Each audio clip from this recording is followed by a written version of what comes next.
ಒಬ್ಬ ಮನುಷ್ಯನು ತಾನು ಗಳಿಸಿದ ಜ್ಞಾನ ಮತ್ತು ಸಾಕ್ಷಾತ್ಕಾರಗಳಿಂದ ಸಂಪೂರ್ಣ ತೃಪ್ತಿಯನ್ನು ಪಡೆದಿದ್ದರೆ ಆತನು ಆತ್ಮ ಸಾಕ್ಷಾತ್ಕಾರದಲ್ಲಿ ಸ್ಥಿರವಾಗಿರುವನೆಂದು ಮತ್ತು ಯೋಗಿ ಎಂದು ಹೇಳುತ್ತಾರೆ. ಇಂತಹ ಮನುಷ್ಯನು ಸಮಾಧಿಯಲ್ಲಿದ್ದು ಇಂದ್ರಿಯಗಳನ್ನು ಗೆದ್ದಿರುತ್ತಾನೆ. ಮಣ್ಣಾಗಲಿ ಕಲ್ಲಾಗಲಿ ಒಬ್ಬ ಮನುಷ್ಯ ಚಿನ್ನವಾಗಿ ತಾನು ಗಳಿಸಿದ ಜ್ಞಾನ ಮತ್ತು ಸಾಕ್ಷಾತ್ ರೀತಿಯಾಗಿ ಕಾಣುತ್ತಾನೆ. ಸುಹೃನ್ ಮಿತ್ರಾರ್ಯುದಾಸೀನ ಮಧ್ಯಸ್ಥ ದ್ವೇಷ್ಯ ಬಂಧುಷು ಸಾಧುಷ್ವಪಿ ಚ ಪಾಪೇಷು ಸಮಬುದ್ಧಿಃ ವಿಶಿಷ್ಯತೆ. ಪ್ರಾಮಾಣಿಕ ಹಿತೈಷಿಗಳು, ಪ್ರೀತಿಯ ಮಿತ್ರರು, ಉದಾಸೀನದಿಂದ ಇರುವವರು, ಮಧ್ಯವರ್ತಿಗಳು, ಅಸೂಯಾಪರರು, ಬಂಧುಗಳು, ಶತ್ರುಗಳು, ಸಾಧುಗಳು ಎಲ್ಲರನ್ನೂ ಸಮಭಾವನೆಯಿಂದ ಮನುಷ್ಯನು ಕಾಣಬಲ್ಲವನಾದಾಗ ಆತನನ್ನು ವಿಶೇಷವಾಗಿ ಉನ್ನತನೆಂದು ಪರಿಗಣಿಸುತ್ತಾರೆ. ಯೋಗಿ ಯುಂಜೀತ ಸತತಂ ಆತ್ಮಾನಂ ರಹಸಿ ಸ್ಥಿತಃ ಏಕಾಕಿ ಯತ ಚಿತ್ತಾತ್ಮಾ ನಿರಾಶೀರ ಪರಿಗ್ರಹಃ. ಯೋಗಿಯು ತನ್ನ ದೇಹ, ಮನಸ್ಸು ಮತ್ತು ಆತ್ಮಗಳ ಹರೇ ಕೃಷ್ಣ. ಹರೇ ಕೃಷ್ಣ. ಹರೇ ಕೃಷ್ಣ ಪ್ರಭುಜಿ. ಎಲ್ರಿಗೂ ನಮಸ್ಕಾರ. ಹರೇ ಕೃಷ್ಣ ಪ್ರಭುಜಿ. ಹರೇ ಕೃಷ್ಣ ಗುರು. ಹರೇ ಕೃಷ್ಣ. ಹೇಗಿದ್ದೀರಾ? ಹೇಗಿದೆ ಗುರು? ಧನ್ಯವಾದಗಳು. ಹರೇ ಕೃಷ್ಣ. ಓಕೆ, ನಾನು ಇವತ್ತು ಧ್ಯಾನ ಯೋಗ ಎಲ್ರಿಗೂ ಇಸ್ಕಾನ್ ಮಂಗಳೂರವರು ಆಯೋಜಿಸಿದಂತಹ 18 ದಿವಸಗಳಲ್ಲಿ ಭಗವದ್ಗೀತೆಯನ್ನು ಅರ್ಥ ಮಾಡಿಕೊಳ್ಳುವಂತಹ ಇವತ್ತಿನ ಅಧ್ಯಾಯ ಧ್ಯಾನ ಯೋಗ. ನಿಮಗೆಲ್ಲರಿಗೂ ಸ್ವಾಗತ. ಇವತ್ತು ಭಗವಂತ ಅಂದ್ರೆ ಇನ್ನೊಂದು ರೀತಿಯಲ್ಲಿ ಭಗವತ್ ಅಥವಾ ಏನೋ ಭಗವತ್ ಪ್ರಾಪ್ತಿಯ ಬಗ್ಗೆ ಹೇಳ್ತಾನೆ, ಪರಿಪೂರ್ಣತೆಯ ಬಗ್ಗೆ ಹೇಳ್ತಾನೆ. ಅದರ ಬಗ್ಗೆ ನಾವು ತಿಳ್ಕೊಳ್ಳೋಣ. ಸ್ವಲ್ಪ ಮೊದಲು ಪ್ರಾರ್ಥನೆಯೊಂದಿಗೆ ಇವತ್ತಿನ ಅಧ್ಯಾಯವನ್ನ ಸ್ಟಾರ್ಟ್ ಮಾಡೋಣ. ಓಂ ನಮೋ ಭಗವತೆ ವಾಸುದೇವಾಯ. ಓಂ ನಮೋ ಭಗವತೆ ವಾಸುದೇವಾಯ. ಓಂ ನಮೋ ಭಗವತೆ ವಾಸುದೇವಾಯ. ಓಂ ಅಜ್ಞಾನತಿಮಿರಾಂಧಸ್ಯ ಜ್ಞಾನಾಂಜನಶಲಾಕಯ ಚಕ್ಷುರುನ್ಮೀಲಿತಂ ಯೇನ ತಸ್ಮೈ ಶ್ರೀಗುರವೇ ನಮಃ. ಶ್ರೀಚೈತನ್ಯ ಮನೋಭೀಷ್ಟಂ ಸ್ಥಾಪಿತಂ ಯೇನ ಭೂತಲೆ ಸ್ವಯಂ ರೂಪಃ ಕದಾ ಮಹ್ಯಂ ದದಾತಿ ಸ್ವಪದಾಂತಿಕಂ. ವಂದೇಹಂ ಶ್ರೀಗುರೋ ಶ್ರೀಯುತಪಥಕಮಲಂ ಶ್ರೀಗುರುಂ ವೈಷ್ಣವಾಂಶ್ಚ ಶ್ರೀರೂಪಂ ಸಾಗರಜಾತಂ ಸಗಣರಘುನಾಥಾನ್ಯಶಂ ಸಜೀವಂ ಸಾದ್ವೈತಂ ಸಾವಧೂತಂ ಪರಿಗಣಸಹಿತಂ ಕೃಷ್ಣಚೈತನ್ಯದೇವಂ ಶ್ರೀರಾಧಾ ಕೃಷ್ಣಪಾದಾನ್ ಸಹಗಣಲಲಿತಾ ಶ್ರೀವಿಶಾಖಾನ್ವಿತಾಶ್ಚ. ಹೇ ಕೃಷ್ಣ ಕರುಣಾ ಸಿಂಧೋ ದೀನಬಂಧೋ ಜಗತ್ಪತೆ ಗೋಪೇಶ ಗೋಪಿಕಾ ಕಾಂತ ರಾಧಾ ಕಾಂತ ನಮೋಸ್ತುತೆ. ಸಪ್ತ ಕಾಂಚನ ಗೌರಾಂಗಿ ರಾಧೆ ವೃಂದಾವನೇಶ್ವರಿ ಲಸಭಾನೇಸುತೆ ದೇವಿ ಪ್ರಣಮಾಮಿ ಹರಿಪ್ರಿಯೇ ವಾಂಛಾಕಲ್ಪತರುಭ್ಯಶ್ಚ ಕೃಪಾ ಸಿಂಧುಭ್ಯೇವ ಚ ಪತಿತಾನಾಂ ಪಾವನೇಭ್ಯೋ ವೈಷ್ಣವೇಭ್ಯೋ ನಮೋ ನಮಃ. ನಮಃ ಓಂ ವಿಷ್ಣುಪಾದಾಯ ಕೃಷ್ಣಪ್ರೇಷ್ಠಾಯ ಭೂತಲೆ ಶ್ರೀಮತೆ ಭಕ್ತಿವೇದಾಂತ ಸ್ವಾಮಿನ್ನಿತಿ ನಾಮಿನೇ. ನಮಸ್ತೆ ಸಾರಸ್ವತೆ ದೇವೇ ಗೌರವಾಣಿ ಪ್ರಚಾರಿಣೆ ನಿರ್ವಿಶೇಷ ಶೂನ್ಯವಾದಿ ಪಾಶ್ಚಾತ್ಯಾದೇಶತಾರಿಣೆ. ಜಯ ಶ್ರೀ ಕೃಷ್ಣ ಚೈತನ್ಯ ಪ್ರಭೋ ನಿತ್ಯಾನಂದ ಶ್ರೀ ಅದ್ವೈತ ಗದಾಧರ ಶ್ರೀವಾಸಾದಿ ಗೌರಭಕ್ತವೃಂದ. ಹರೇ ಕೃಷ್ಣ ಕೃಷ್ಣ ಕೃಷ್ಣ ಹರೇ ಹರೇ. ಹರೇ ರಾಮ ರಾಮ ರಾಮ ಹರೇ ಹರೇ. ಹರೇ ಕೃಷ್ಣ ಕೃಷ್ಣ ಕೃಷ್ಣ ಹರೇ ಹರೇ. ಹರೇ ರಾಮ ರಾಮ ರಾಮ ಹರೇ ಹರೇ. ಹರೇ ಕೃಷ್ಣ ಕೃಷ್ಣ ಕೃಷ್ಣ ಹರೇ ಹರೇ. ಹರೇ ರಾಮ ರಾಮ ರಾಮ ಹರೇ ಹರೇ. ಸೊ ನಿನ್ನೆ ಫೈನಲಿ ಭಗವಂತ ಯಾವುದು ಉತ್ತಮ ಅಂತ ಹೇಳ್ದ? ನಿನ್ನ ಅಧ್ಯಾಯದಲ್ಲಿ ಕರ್ಮ ಸನ್ಯಾಸನೋ ಅಥವಾ ಕರ್ಮಯೋಗವೋ ಯಾವುದು ಉತ್ತಮ ಆಗಿದ್ರೆ? ಹರೇ ಕೃಷ್ಣ. ನಿಮ್ಮಲ್ಲಿ ಯಾರಾದ್ರೂ ಹೇಳ್ತೀರಾ?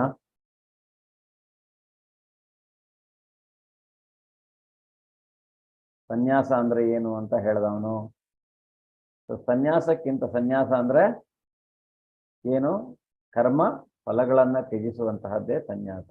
ಕರ್ಮ ಯೋಗ ಆದರೆ ಭಗವಂತನ ಸೇವೆಯಲ್ಲಿ ಫಲಗಳನ್ನ ತ್ಯಜಿಸುವುದು ಅಂದ್ರೆ ಅವನು ಹೇಳ್ತಾನೆ ಕರ್ಮ ಯೋಗ ಅಂದ್ರೆ ಭಗವಂತನ ಕುರಿತಾಗಿ ಮಾಡುವಂತಹ ಅವನ ಸೇವೆ ಅಂತ ತಿಳ್ಕೊಂಡು ನಮ್ಮ ಕರ್ತವ್ಯ ಅಂತ ನಿಗದಿತ ಕರ್ತವ್ಯವನ್ನು ಮಾಡುವಂತಹದ್ದು ಕರ್ಮಯೋಗ. ಅದೇ ಅತ್ಯಂತ ಶ್ರೇಷ್ಠವಾದದ್ದು ಅನ್ನೋದು ನಾವು ನಿನ್ನೆ ನೋಡಿದ್ವಿ. ನಿಷ್ಕಾಮ ಕರ್ಮದ ಬಗ್ಗೆ ತಿಳ್ಕೊಂಡ್ವಿ. ಹೇಗೆ ಭಗವಂತನಲ್ಲಿ ನಮ್ಮ ಮನಸ್ಸನ್ನು ಇಡುವಂತಹದ್ದು ಅನ್ನುವಂತಹದ್ದು, ದೇವೋತ್ತಮ ಪರಮಪುರುಷನಲ್ಲೇ ಮನಸ್ಸನ್ನ ಕೇಂದ್ರೀಕರಿಸಿದ್ರೆ ನಮಗೇನಾಗುತ್ತೆ, ಮುಕ್ತಿ ಆಗತ್ತೆ. ಮತ್ತೆ ಸ್ಥಿತಪ್ರಜ್ಞ ಅಥವಾ ಯಾರು ತನ್ನ ಮನಸ್ಸನ್ನ ಹಿಡಿದಿರ್ತಾನೆ, ಪದ್ಮಪತ್ರ ಮಾಂಬಸ ಕಮಲದ ಹೂವಿನ ಎಲೆಯಲ್ಲಿ ಹೇಗೆ ನೀರಿನಲ್ಲಿ ಇದ್ರೂ ಅಂಟುಕೊಳ್ಳೋದಿಲ್ಲ, ಅದೇ ರೀತಿಯಾಗಿ ನಾವು ನಿನ್ನೆ ಹರಿದಾಸ್ ಠಾಕೂರರ ಬಗ್ಗೆ ಅವರ ಒಂದು ಇದನ್ನು ನೋಡಿದ್ವಿ. ಚೈತನ್ಯ ಮಹಾಪ್ರಭುಗಳ ಶಿಷ್ಯರು ಹೇಗೆ ತಮ್ಮ ಮನಸ್ಸನ್ನು ನಿಗ್ರಹಿಸ್ತಾ ಇದ್ರು. ಅವರು ಅಂದ್ರೆ ಭಗವಂತನ ಹರಿನಾಮಕ್ಕೆ ಶರಣಾಗತರಾಗಿದ್ರು ಅವರು ಅನ್ನೋದನ್ನು ನಾವು ನಿನ್ನೆ ನೋಡಿದ್ವಿ, ತಿಳ್ಕೊಂಡಿದ್ದು. ಸೊ ಇವತ್ತು ಮನಸ್ಸು ನಮ್ಮ ಶತ್ರುವೋ ಅಥವಾ ಮಿತ್ರನೋ ಅನ್ನೋದನ್ನು ತಿಳ್ಕೊಳ್ಳುವಂತಹದ್ದು. ಮತ್ತೆ ಅಷ್ಟಾಂಗ ಯೋಗದ ಬಗ್ಗೆ ಹೇಳ್ತಾನೆ. ಮತ್ತೆ ಯಾರು ಅಷ್ಟಾಂಗ ಯೋಗದಲ್ಲಿ ಈ ಯೋಗಿ ಅನ್ಸಕ್ಸಸ್ಫುಲ್ ಅಂದ್ರೆ ಅವನು ಇದರಲ್ಲಿ ಪರಿಪೂರ್ಣನಾಗಿ ಭಗವತ್ ಸಾಕ್ಷಾತ್ಕಾರವನ್ನ ಆತ್ಮ ಸಾಕ್ಷಾತ್ಕಾರವನ್ನ ಪಡೆಯದೇ ಇದ್ರೆ ಅಂತಹ ಯೋಗಿಯ ಕಥೆ ಏನು ಅನ್ನೋದನ್ನ, ಮತ್ತೆ ಅತ್ಯಂತ ಶ್ರೇಷ್ಠ ಯೋಗಿ ಯಾರು ಅನ್ನೋದನ್ನ ಇವತ್ತು ಭಗವಂತ ಹೇಳ್ತಾನೆ. ಸೊ ಶ್ರೀ ರಾಧಾ ಗೋವಿಂದ, ಶ್ರೀಲಾ ಪ್ರಭುಪಾದರು, ಶ್ರೀ ರಾಮನಿಷ್ಠದಾಸ್ ಪ್ರಭುಜಿಯವರ ಚರಣ ಕಮಲಾರವಿಂದಗಳಿಗೆ ವಂದಿಸ್ತಾ ಇವತ್ತಿನ ಈ ಅಧ್ಯಾಯವನ್ನ ನಾವು ಸ್ಟಾರ್ಟ್ ಮಾಡೋಣ. ಶ್ರೀ ಭಗವಾನುವಾಚ ಅನಾಶ್ರಿತಃ ಕರ್ಮಫಲಂ ಕಾರ್ಯಂ ಕರ್ಮ ಕರೋತಿ ಯಃ ಸನ್ಯಾಸಿ ಚ ಯೋಗಿ ಚ ನಿರ್ನ ಚಾಕ್ರಿಯಃ. ದೇವೋತ್ತಮ ಪರಮಪುರುಷನು ಹೇಳಿದನು, ಕರ್ಮಫಲಕ್ಕೆ ಅಂಟಿಕೊಳ್ಳದೆ ತಾನು ಮಾಡಬೇಕಾದ ಕರ್ಮವನ್ನು ಮಾಡುವವನೇ ಸನ್ಯಾಸಿ. ಅವನ ನಿಜವಾದ ಅನುಭಾವಿ. ಅಗ್ನಿಯನ್ನು ಹೊತ್ತಿಸದೆ ಕರ್ತವ್ಯವನ್ನು ಮಾಡದಿರುವವನು ಸನ್ಯಾಸಿ ಅಲ್ಲ, ಯೋಗಿ ಅಲ್ಲ. ಇಲ್ಲಿ ಅವನು ಹೇಳ್ತಾನೆ, ಯಾರು ಈ ಅಗ್ನಿಯನ್ನು ಹೊತ್ತಿಸುವಂಥವರು, ಕರ್ಮಾನುಷ್ಠಾನಗಳನ್ನು ಮಾಡ್ಕೊಂಡು ಬರುವಂಥವರು, ಅಥವಾ ಇಲ್ಲಿ ಕಲಿಯುಗಕ್ಕೆ ಸ್ಪೆಷಲ್ ಆಗಿ ಹೇಳಿರುವಂತಹದ್ದೇನು, ಯಜ್ಞ ಮಾಡುವಂತಹದ್ದು. ಯಾವುದು ಯಜ್ಞ? ಕಲಿಯುಗದ ಯಜ್ಞ ಜಪಯಜ್ಞ ಇಲ್ಲಿ ಹೇಳ್ತಾ ಇರುವಂಥದ್ದು. ಆದ್ದರಿಂದ ನಾವು ಹರೇ ಕೃಷ್ಣ ಮಹಾಮಂತ್ರವನ್ನ ಹೆಚ್ಚು ಜಪಿಸುವುದರಿಂದ ನಾವು ಖಂಡಿತವಾಗಿಯೂ ಅಂದ್ರೆ ಅಗ್ನಿಯನ್ನು ಹೊತ್ತಿಸಿದ ಹಾಗೆ ಆಗತ್ತೆ. ಮತ್ತು ನಾವು ಕರ್ಮಫಲಗಳನ್ನ ತ್ಯಜಿಸುವಂತಹ ಒಂದು ಪರಿಸ್ಥಿತಿಯಲ್ಲಿ ಯಾವಾಗಲೂ ಭಗವಂತನ ಪ್ರಜ್ಞೆಯಲ್ಲಿರುವಂತಹದ್ದು. ಅವನು ಹೇಳ್ತಾನೆ ಇಲ್ಲಿ, ಕರ್ಮ ಫಲಕ್ಕೆ ಅಂಟಿಕೊಳ್ಳದೆ ತಾನು ಮಾಡಬೇಕಾದ ಕರ್ಮವನ್ನು ಮಾಡುವವನೇ ಸನ್ಯಾಸಿ.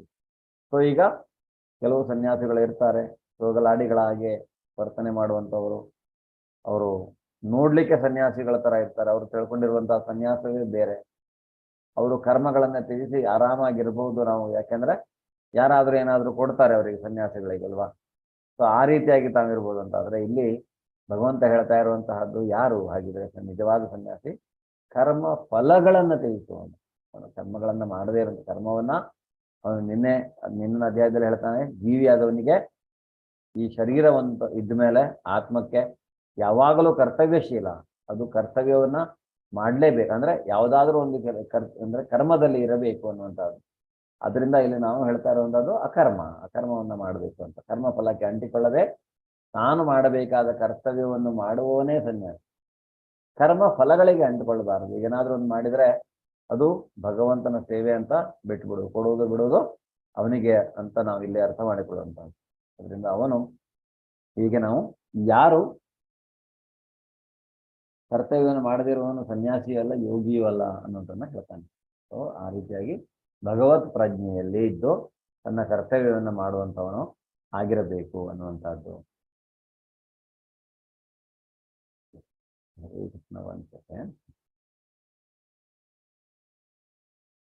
ಸೊ ಇವರು ಚೈತನ್ಯ ಮಹಾಪ್ರಭುಗಳು, ನಿಮಗೆ ಹೇಳಿದ್ದೆ ನಾನು, ಚೈತನ್ಯ ಮಹಾಪ್ರಭುಗಳು ಎಲ್ಲಿ ನವದ್ವೀಪಧಾಮದಲ್ಲಿ ಹುಟ್ಟಿರುವಂಥವರು, 500 ವರ್ಷಗಳ ಹಿಂದೆ ಬಂದಿರುವಂಥವರು. ಈ ಇಸ್ಕಾನ್ ಅಥವಾ ಈ ಮಾಧ್ವ ಗೌಡಿಯ ಸಂಪ್ರದಾಯದಲ್ಲಿ ಅವರು ಬಂದಾಗ ಅವರು ಒಂದು ಅಂದ್ರೆ ಹೇಳ್ತಾರೆ. ಏನಂತ ಹೇಳ್ತಾರೆ? ಅತ್ಯುನ್ನತ ಪರಿಪೂರ್ಣ ಸನ್ಯಾಸಿಗಳ ಅವರು ಆಗಿರ್ತಾರೆ. ಚೈತನ್ಯ ಪ್ರಭುಗಳು ಹೀಗೆ ಒಂದು ರೀತಿಯಾದಂಥ ಪ್ರಾರ್ಥನೆಯನ್ನ ಮಾಡ್ತಾರೆ. ಏನ್ ಮಾಡ್ತಾರೆ ಪ್ರಾರ್ಥನೆಯನ್ನ? ನ ಧನಂ ನ ಜನಂ ಸುಂದರಿಂ ಕವಿತಾಂ ವಾ ಜಗದೀಶ ಕಾಮಯೇ ಮಮ ಜನ್ಮನಿ ಜನ್ಮನೀಶ್ವರೇ ಭವತಾದ್ ಭಕ್ತಿ ರಹೈತು ಕೈ ತ್ವಯಿ ಅಂತ ಹೇಳ್ತಾರೆ. ಅಂದ್ರೆ ಅವರು ಸರ್ವಶಕ್ತನಾದ ಭಗವಂತನೇ, ನನಗೆ ಧನ ಸಂಚಯದ ಆಸೆ ಇಲ್ಲ, ಅಥವಾ ಸುಂದರಿಯರೊಡನೆ ಸುಖಿಸುವ ಆಸೆ ಇಲ್ಲ, ನನಗೆ ಬಹು ಮಂದಿ ಅನುಯಾಯಿಗಳು ಬೇಡ, ಜನ್ಮ ಜನ್ಮಾಂತರಗಳಲ್ಲಿಯೂ ನನ್ನ ಜೀವನದಲ್ಲಿ ನನ್ನ ಭಕ್ತಿ ಸೇವೆಯ ಕಾರಣರಹಿತ ಕೃಪೆಯೊಂದೇ ನನಗೆ ಬೇಕಾದದ್ದು ಅಂತ ಅವರು ಭಗವಂತನಲ್ಲಿ ಪ್ರಾರ್ಥನೆಯ ಮಾಡ್ತಾರೆ. ಆದ್ರಿಂದ ನಿಜವಾದ ಕರ್ಮಿಗಳು ಅಥವಾ ಯೋಗಿಗಳು ಇಲ್ಲಿ ಹೇಳುವಂತಹದ್ದು ಅಂದ್ರೆ ಯಾರು ಪ್ರತಿಯೊಂದನ್ನು ಅಂದ್ರೆ ಅವರಿಗೆ ಬೇಕಾಗಿರೋದು ಒಂದೇ, ಭಗವಂತನ ಸೇವೆ. ಭಗವಂತನ ಸೇವೆಯನ್ನು ಬಿಟ್ಟು ಬೇರೆ ಯಾವುದು ಅವರ ಗುರಿ ಅಲ್ಲ ಅನ್ನುವಂಥದ್ದನ್ನು ನಾವಿಲ್ಲಿ ತಿಳ್ಕೊಳ್ಬಹುದು. ಆದ್ರೆ ಕೆಲವು ಏನ್ ಮಾಡ್ತಾರೆ ಅಂದ್ರೆ, ಸನ್ಯಾಸಿಗಳು ತಾವು ಎಲ್ಲಾ ಕರ್ತವ್ಯಗಳಿಂದ ಬಿಡುಗಡೆಯಾಗಿದ್ದೇವೆ ಅಂತ ಅವರು ಕೃತಕವಾಗಿ ಭಾವಿಸ್ತಾರೆ. ಅವರು ಆಕ್ಚುಲಿ ಬಿಡುಗಡೆಯನ್ನ ಆಗಿರುವುದಿಲ್ಲ. ಮತ್ತೆ ಅವರು ಅಗ್ನಿಹೋತ್ರ ಅಂದ್ರೆ, ಈಗ ಕೆಲವರು ಗೊತ್ತು ನಿಮಗೆ, ಬ್ರಾಹ್ಮಣರು ಅಂದ್ರೆ ಯಾರು ಅಂತಹ ಒಂದು ಇದರಲ್ಲಿ ಇರುವಂತವರು ಪ್ರತಿನಿತ್ಯ ಮನೆಯಲ್ಲಿ ಅಂದ್ರೆ ಅಗ್ನಿಯನ್ನ ಆರ್ಲಿಕ್ಕೆ ಬಿಡುವುದಿಲ್ಲ. ಅವರು ಅಗ್ನಿಹೋತ್ರಿಗಳು ಅಂತ ಅವರನ್ನ ಕರೀತಾರೆ. ಅವರು ಅಗ್ನಿಗಳನ್ನ, ಆದ್ರೆ ಆ ತರದ ಅಗ್ನಿಯನ್ನ ಹೊತ್ತಿಸದೆ ಅಂತ ಭಗವಂತ ಇಲ್ಲಿ ಹೇಳ್ತಾನೆ. ಅಂದ್ರೆ ಬೇಕಾಗಿದ್ದು ನಿಜವಾಗಿ ಏನು, ಯಾಕೆ ಅದು ಆ ಥರ ಮಾಡುವಂಥದ್ದು ಅಂದ್ರೆ ಭಗವತ್ ಪ್ರಾಪ್ತಿಯಾಗಿ 3 ಹೊತ್ತು ಭಗವಂತನಿಗೆ ಹವಿಸ್ಸನ್ನ ಅರ್ಪಿಸುವಂತಹದ್ದು. ಅಗ್ನಿಹೋತ್ರಿಗಳು ಬೆಂಕಿಯನ್ನು ಹಾರದೆ, ಅದು ಅಂದ್ರೆ ಭಗವಂತನಿಗೆ ಅವರು ಆ ಥರ ಮಾಡ್ಕೊಂಡು ಹೋಗ್ತಾರೆ. ಆ ರೀತಿಯಾಗಿ ಯಾರು ಅಗ್ನಿಯನ್ನು ಹೊತ್ತಿಸುವುದಿಲ್ಲವೋ, ಯಾರು ಭಗವತ್ ತೃಪ್ತಿಗಾಗಿ ಭಗವತ್ ಪ್ರೀತಿಗಾಗಿ ಕೆಲಸವನ್ನ ಕರ್ಮವನ್ನ ಮಾಡೋದಿಲ್ಲವೋ ಅವರನ್ನು ನಾವು ಸ್ವಾರ್ಥಿಗಳು ಅಂದ್ರೆ ಅವರಿಗೆ ನಿಜವಾದ ಗುರಿ ಏನಾಗಿರುತ್ತೆ ಅಂದ್ರೆ ನಿರಾಕಾರ ಬ್ರಹ್ಮನೊಂದಿಗೆ ಒಂದಾಗುವಂತಹದ್ದು ಅಂತ. ಅವರಿಗೆ ನಿಜವಾಗಿ ಬ್ರಹ್ಮ ಅಥವಾ ಈ ಭಗವಂತನ ಸಾಕ್ಷಾತ್ಕಾರ ಅವರಿಗೆ ಇರುವುದಿಲ್ಲ, ಬಯಕೆ ಅಂತಹದ್ದು ಇದು ಇರುವುದಿಲ್ಲ. ಅದರಿಂದ ಅವರು ಏನ್ ಮಾಡ್ತಾರೆ, ನಾನು ಸತ್ ಮೇಲೆ ಎಲ್ಲೋ ಒಂದ್ ಕಡೆ ಇದಾಗ್ಬಿಡ್ತೇನೆ, ನಾನು ಅಂದ್ರೆ ಭಗವಂತನ ಜೊತೆಗೆ ನಾನು ಲೀನವಾಗಿ ಹೋಗ್ತೇನೆ ಅನ್ನುವಂತಹ ಕೆಲವು ಭಾವನೆಯನ್ನು ಹೊಂದಿರ್ತಾರೆ. ನಾವು ಮುಂದೆ ನೋಡೋಣ ಅದೇ ರೀತಿಯಾಗಿ ಯೋಗದ ಬಗ್ಗೆ ಏನು ಅನ್ನುವಂಥದ್ದು. ಅದಕ್ಕೂ ಮೊದಲು ಈ ನಮ್ಮ ಆತ್ಮ ಅನ್ನುವಂತಹದ್ದಲ್ಲ, ನಮ್ಮ ಮನಸ್ಸು ಅನ್ನುವಂತಹದ್ದು ಏನು ಅನ್ನೋದ್ರ ಬಗ್ಗೆ ನಾವು ನೋಡೋಣ.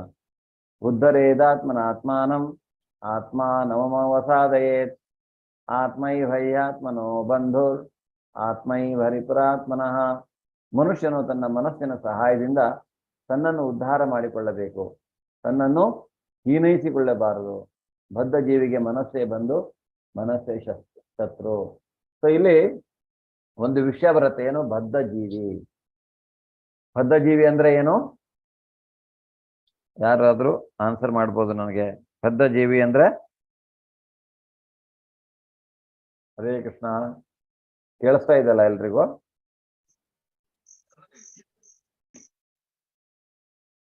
ಬದ್ಧ ಜೀವಿ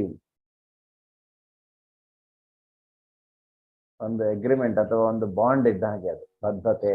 ನಾವು ಬದ್ಧತೆ ಅಂತ ಹೇಳಿದ್ರೆ ನಾವು ಬದ್ಧರಾಗಿರ್ತೇವೆ. ನೀವೊಂದು ಕಂಪನಿಯಲ್ಲಿ ಕೆಲಸ ಮಾಡುವಾಗ ಆ ಕಂಪನಿಯ ರೂಲ್ಸ್ ಅಂಡ್ ರೆಗ್ಯುಲೇಷನ್ಗೆ ನೀವು ಬದ್ಧರಾಗಿರ್ತೀರಿ.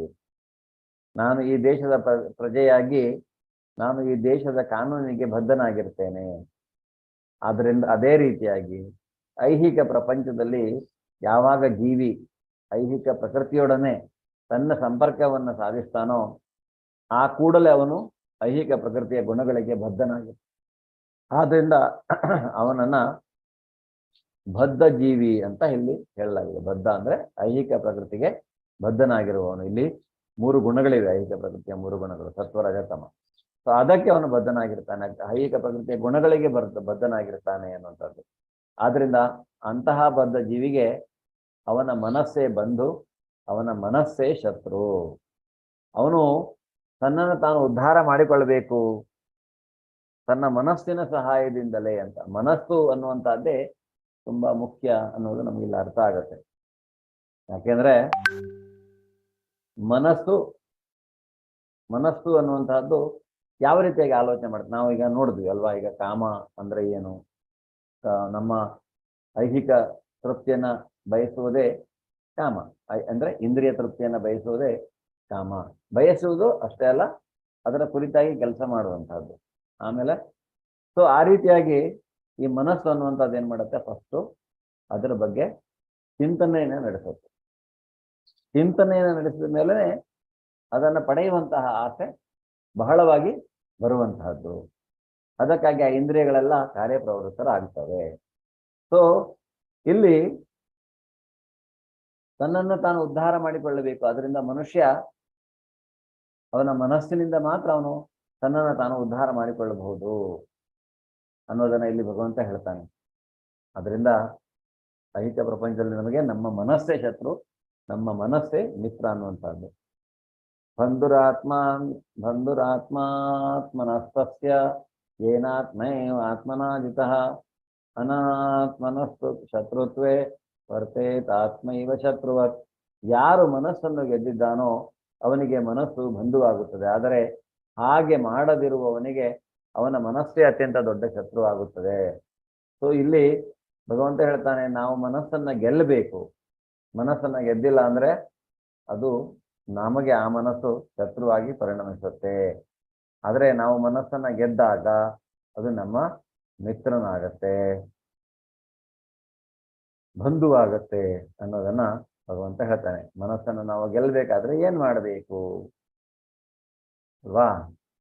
ಇಲ್ಲಿ ನಾವು ನೋಡಿದ್ರೆ ನಮ್ಮ ಮನಸ್ಸನ್ನ ಹೇಗೆ ನಾವು ಒಂದು ಕಂಡೀಷನ್ ತರುವಂತಹದ್ದು, ಅದನ್ನ ಹೇಗೆ ಹಾರ್ನೆಸ್ ಮಾಡುವಂತಹದ್ದು ಅನ್ನೋದನ್ನ ನಾವು ನೋಡಿದ್ರೆ, ನಮ್ಮ ಮೆಕ್ಯಾನಿಸಮ್ ಆಫ್ ದ ಮೈಂಡ್ ಅಂದ್ರೆ ಏನಂದ್ರೆ ಬುದ್ಧಿ, ಡಿಸಿಷನ್ ಮೇಕರ್ ನಮ್ಮ ಬುದ್ಧಿ ಅಲ್ವಾ, ಅಲ್ಲಿ ಇರುವಂತಹದ್ದು. ಮತ್ತೆ ನಮ್ಮ ಇಂದ್ರಿಯಗಳು ಹೇಗೆ ಕೆಲಸ ಮಾಡ್ತವೆ, ನಮ್ಮ ಮನಸ್ಸು ಏನಾಗುತ್ತೆ, ಇದು ಎಲ್ಲ ನಾವು ಮನಸ್ಸನ್ನ ಇಂಗ್ಲಿಷ್ನಲ್ಲಿ ಅದಕ್ಕೆ ಏನ್ ಹೇಳ್ತೀವಿ ಅಂದ್ರೆ ಮೈಂಡ್, ಅದನ್ನ ಮೀನಿಂಗ್ ಮೇಕಿಂಗ್ ಮಷೀನ್ ಅಂತ ಕರಿತೇವೆ.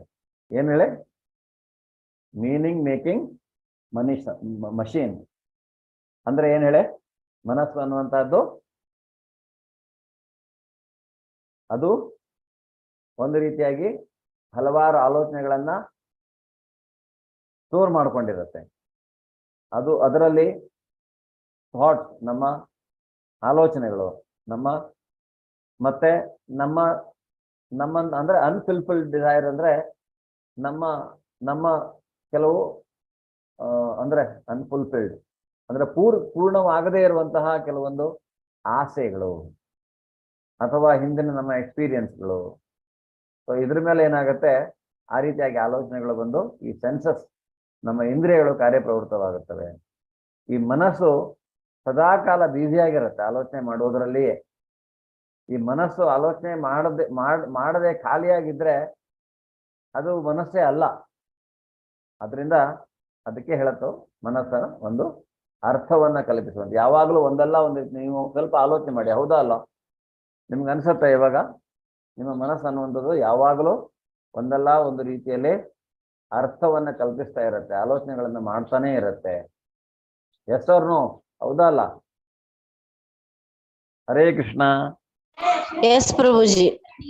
ಅಲ್ವಾ? ಸೊ ಅದರಲ್ಲಿ ಯಾವ ರೀತಿಯಾಗಿ ಆಲೋಚನೆಗಳು ಬರುವಂತಹದ್ದು ಎಲ್ಲಿಂದ?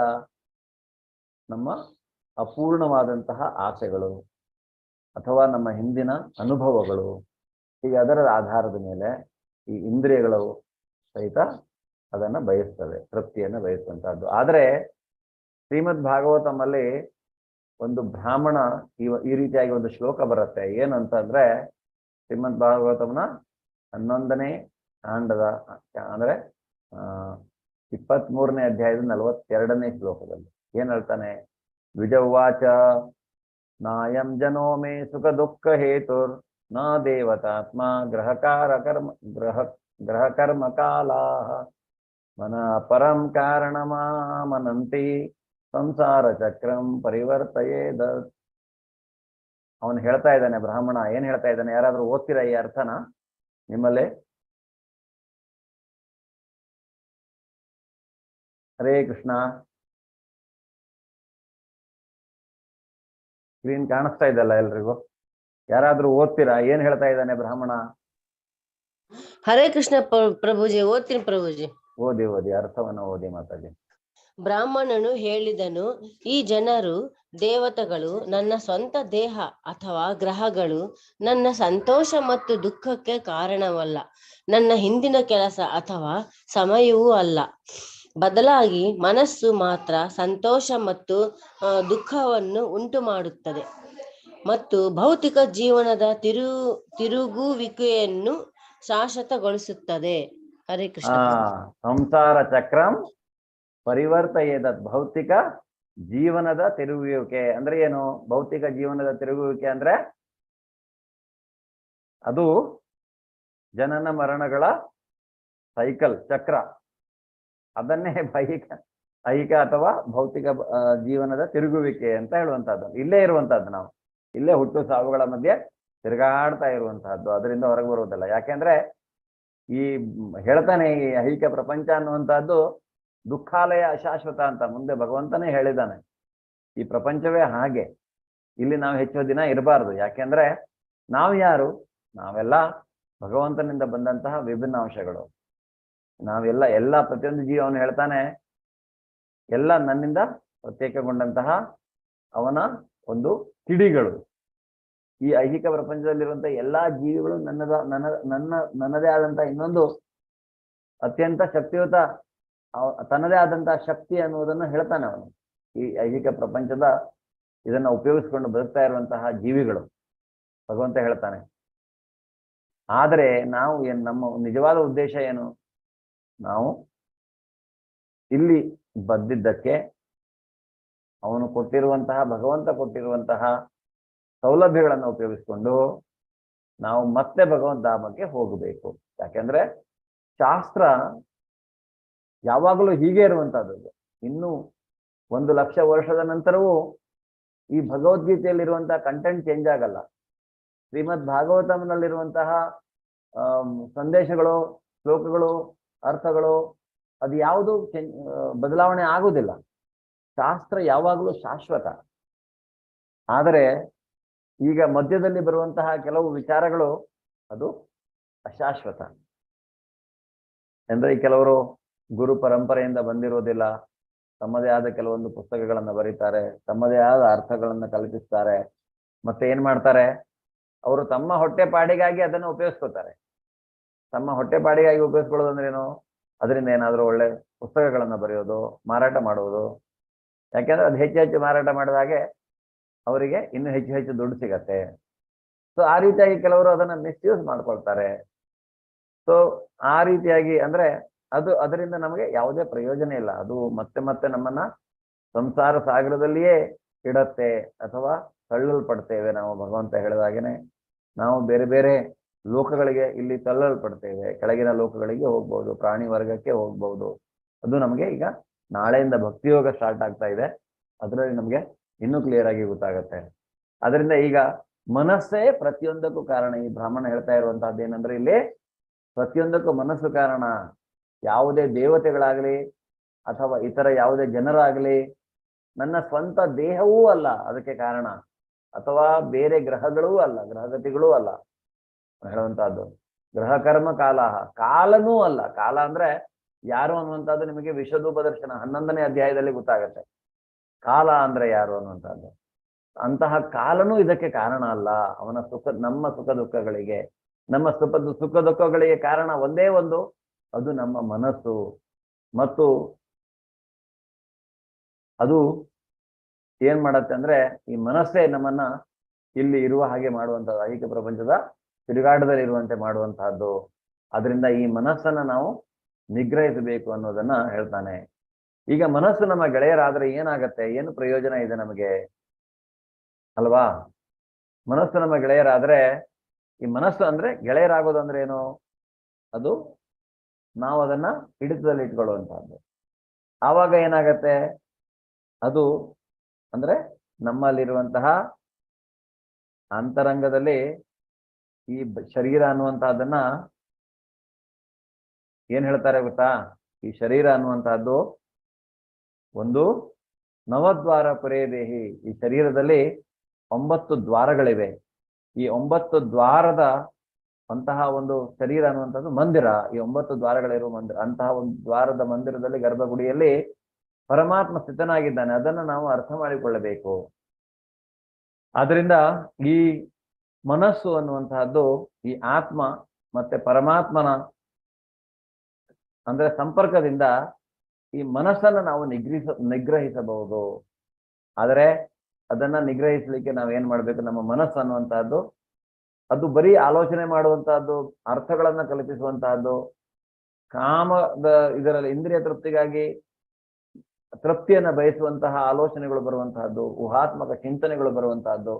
ಅಂತಹ ಮನಸ್ಸು ನಾವು ಏನ್ ಮಾಡ್ಬೇಕಂದ್ರೆ ಅದು ಭಗವಂತನ ಕುರಿತಾಗಿ ಚಿಂತನೆ ಮಾಡುವಂತೆ ಬರಬೇಕು. ಮನಸ್ಸು ಎಲ್ಲ ಕಡೆ ಹರಿಹಾಯತ್ತೆ, ಹರಿದು ಹೋಗತ್ತೆ. ಆದ್ರೆ ಆ ರೀತಿ ಎಲ್ಲಾದ್ರೂ ಹರಿಯೋದಕ್ಕಿಂತ ಅದು ಭಗವಂತನ ಕಡೆಗೆ ಹರಿಯುವಂತೆ ನಾವು ಮಾಡಬೇಕು. ಮನಸ್ಸನ್ನ ಭಗವಂತನಲ್ಲಿ ನಾವು ಇಡಬೇಕು. ಆಗ ಏನಾಗುತ್ತೆ?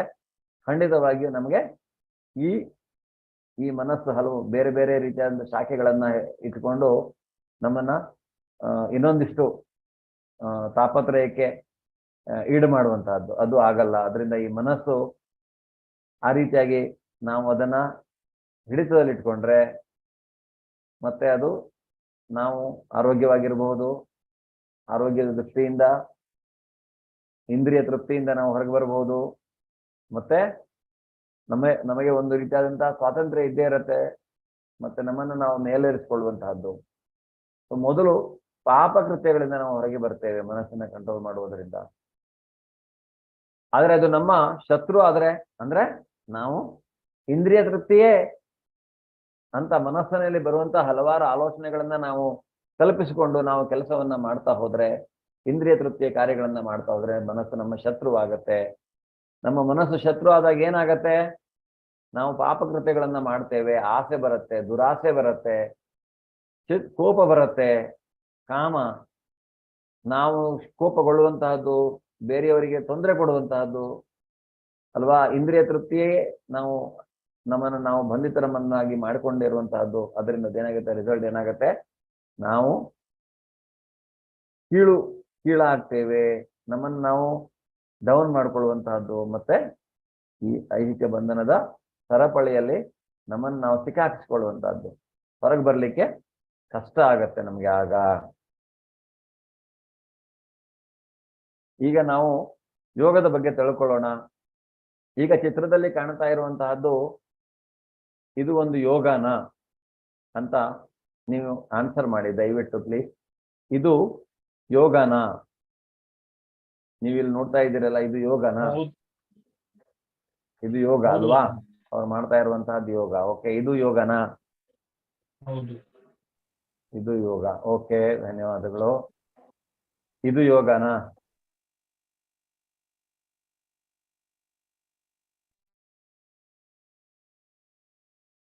ಇದು ಯೋಗನ? ಹರೇ ಕೃಷ್ಣ. ಯಾಕೆ ಸೌಂಡ್ ಕಡಿಮೆ ಆಗೋಯ್ತು? ಇದು ಯೋಗನ? ಕೇಳಿಸ್ತಾ ಇದೆಯಲ್ಲ? ಇದು ಯೋಗನ? ಮಾತಾಜಿ ಕೇಳಿಸ್ತಾ ಇದೆಯಾ? ಹಲೋ, ಎಲ್ರಿಗೂ ಕೇಳಿಸ್ತಾ ಇದೆಯಾ ಇಲ್ವಾ? ಪ್ರಭುಜಿ ಕೇಳಿಸ್ತಾ ಇದೆಯಲ್ಲ? Okay okay. ಸೊ ಇದು ಯೋಗನ? ಹೌದು. ಇದೆಲ್ಲ ಯೋಗ ಅಲ್ವಾ? ಇದು ಯೋಗನ? ಇಲ್ಲ ಇಲ್ಲ ಸ್ವಾಮೀಜಿ, ಇದು ಯೋಗ ಅಲ್ಲ ಅಲ್ವಾ? ಓಕೆ, ಇದು ಇಲ್ಲ, ಇದು ಯೋಗ ಅಲ್ಲ. ಇದು ಇದು ಇಲ್ಲ, ಇದು ಅಲ್ವಾ? ಓಕೆ, ಯಾಕೆ? ಈಗ ಯೋಗದ ಬಗ್ಗೆ ನೋಡಿ, ಯೋಗವು ಸಹಿತ ಎಷ್ಟು ಕಮರ್ಷಿಯಲೈಸ್ ಆಗಿದೆ ಅಂದ್ರೆ, ಯೋಗದ ಕುರಿತಾಗಿ ಆಫೀಸ್ ಯೋಗ, ಚೇರ್ ಯೋಗ ಅಲ್ವಾ, ಯೋಗ ಫಾರ್ ಪ್ರೆಗ್ನೆಂಟ್ ವುಮೆನ್ ಯೋಗ, ಹೀಗೆ ಹಲವಾರು ರೀತಿಯಲ್ಲಿ ಯೋಗ ಯೋಗ ಅಂದ್ಬಿಟ್ಟು ಆ ಯೋಗದ ನಿಜವಾದ ಇದನ್ನೇ ಇದು ಮಾಡಿಬಿಟ್ಟಿದ್ದಾರೆ. ಸೊ ಹಾಗಿದ್ರೆ ನಾವು ಇವತ್ತು ತಿಳ್ಕೊಳ್ಳೋಣ, ಅಷ್ಟಾಂಗ ಯೋಗದಲ್ಲಿ ಭಗವಂತ ಯೋಗ ಅಂದ್ರೆ ಏನು ಅಂತ ಹೇಳ್ತಾನೆ. ಸೊ ಅಷ್ಟ ಅಂಗ ಯೋಗ, ಅಷ್ಟಾಂಗ ಯೋಗದ ಬಗ್ಗೆ ನಾವು, ಯೋಗ ಅಂದ್ರೇನೆ ಪರಿಪೂರ್ಣತೆ. ಯೋಗಿ ಅಂದ್ರೆ ಯಾರು? ಯೋಗ ಅಂದ್ರೆ ಈ ನಾವೇನ್ ನೋಡ್ತಾ ಇರೋ ಕೆಲವೊಂದು ಪೋಸ್ಟರ್ಸ್ ಅನ್ನ ಅದನ್ನೇ ಯೋಗ ಅಂತ ತಿಳ್ಕೊಂಡಿದ್ದೇವೆ. ಆದರೆ ನಿಜವಾದ ಯೋಗ ಪೂರ್ತಿಯಾಗಿ ಅದು ಒಂದು ಯೋಗದ ಒಂದು ಭಾಗ, ಕೆಲವು ಆಸನಗಳು, ಆದರೆ ಅದು ಯೋಗ ಅಲ್ಲ. ಈಗ ನಾವು ನೋಡಿರುವಂತಹದ್ದು ಹಲವಾರು ಯೋಗಗಳೇ ಅಲ್ಲ. ಹಾಗಾದರೆ ಯೋಗ ಅಂದ್ರೆ ಏನು ಅನ್ನೋದನ್ನ ಇವತ್ತು ತಿಳ್ಕೊಳ್ಳೋಣ. ಅಷ್ಟ ಅಂಗ ಯೋಗ, ಅಷ್ಟ ಅಂಗ ಯೋಗ ಅಂತ ಕರೀತಾರೆ ಇದನ್ನ, ಅಷ್ಟಾಂಗ ಯೋಗ. ಸೊ ಇಲ್ಲಿ ನಿಜವಾಗಿ ನಾವು ಹೇಳುವಂತಹದ್ದು ಅಂದ್ರೆ ತಿಳ್ಕೊಳ್ಳುವಂತಹದ್ದು ಏನಂದ್ರೆ 8 ರೀತಿಯಾದಂತಹ ಯೋಗದ ಒಂದು ಪದ್ಧತಿಗಳು. ಅದರಲ್ಲಿ ಮೊದಲನೆಯದಾಗಿ ಯಮ, ಎರಡನೆಯದಾಗಿ ನಿಯಮ, ಮೂರನೇದಾಗಿ ಆಸನ, ನಾಲ್ಕನೆಯದಾಗಿ ಪ್ರಾಣಾಯಾಮ, ಐದನೇದಾಗಿ ಪ್ರತ್ಯಾಹಾರ, ಆರನೆಯದಾಗಿ ಧಾರಣ, ಏಳನೇದಾಗಿ ಧ್ಯಾನ, ಎಂಟನೆಯದಾಗಿ ಸಮಾಧಿ. ಸೊ ಇವೆಲ್ಲ ಸೇರಿ ಅಷ್ಟಂಗ ಯೋಗ, ಪೂರ್ತಿಯಾದ ಯೋಗ ಅನಿಸಿಕೊಳ್ಳುವಂತಹದ್ದು. ಯಾರು ಇದನ್ನ ಧ್ಯಾನ ಮತ್ತೆ ಸಮಾಧಿಯ ಕಂಡೀಷನ್ ಅಲ್ಲಿ ಬರ್ತಾನೋ ಅಂತಹವನು ಧಾರಣದಿಂದ ಧ್ಯಾನಕ್ಕೆ ಬರಬೇಕು. ಅವನು ಧ್ಯಾನಕ್ಕೆ ಬಂದಾಗ ಅವನು ಯೋಗಿ ಅಂತ ಕರೆಸ್ಕೊಳ್ತಾನೆ. ಅಲ್ಲಿ ತನಕ ಅವನು ಯೋಗಿ ಆಗೋದಿಲ್ಲ. ಓಕೆ, ಈಗ ಪ್ರತಿಯೊಂದನ್ನು ನಾವು ಡಿಟೇಲ್ ಅಲ್ಲಿ ಅರ್ಥ ಮಾಡಿಕೊಳ್ಳೋಣ. ಓಕೆ, ಈಗ ಇಂಗ್ಲಿಷಲ್ಲೂ ಇದೆ, ಇದರಲ್ಲೂ ಕನ್ನಡದಲ್ಲೂ ಇದೆ. ಓಕೆ, ಈಗ ನಾವು ನೋಡ್ಬಹುದು ಇಲ್ಲಿ ಏನು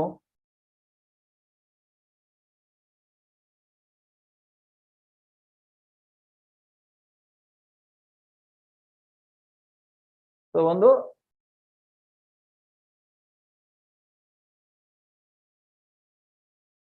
ಯಮ ಅಂದ್ರೆ ಎಕ್ಸ್ಟರ್ನಲ್ ಡಿಸಿಪ್ಲಿನ್ಸ್, ಅಂದ್ರೆ ಹೊರಗಿಂದ ಬಾಹಿಕವಾಗಿ ನಾವು ಶುಚಿತ್ವವಾಗಿರುವಂತಹದ್ದು, ಒಂದು ಕ್ರಮಬದ್ಧವಾದ ಜೀವನವನ್ನು ಸಾಗಿಸುವಂತಹದ್ದು ಯಮದಲ್ಲಿ. ಅವನು ಎಚ್ಚರಿಕೆಯಿಂದ ತನ್ನ ಮನಸ್ಸನ್ನು ಅವನು ನಿಯಂತ್ರಿಸಬೇಕಾಗತ್ತೆ. ಅಲ್ಲಿ ಅವನು ಏಕಾಂತ ಸ್ಥಳದಲ್ಲಿ ಇರಬೇಕು.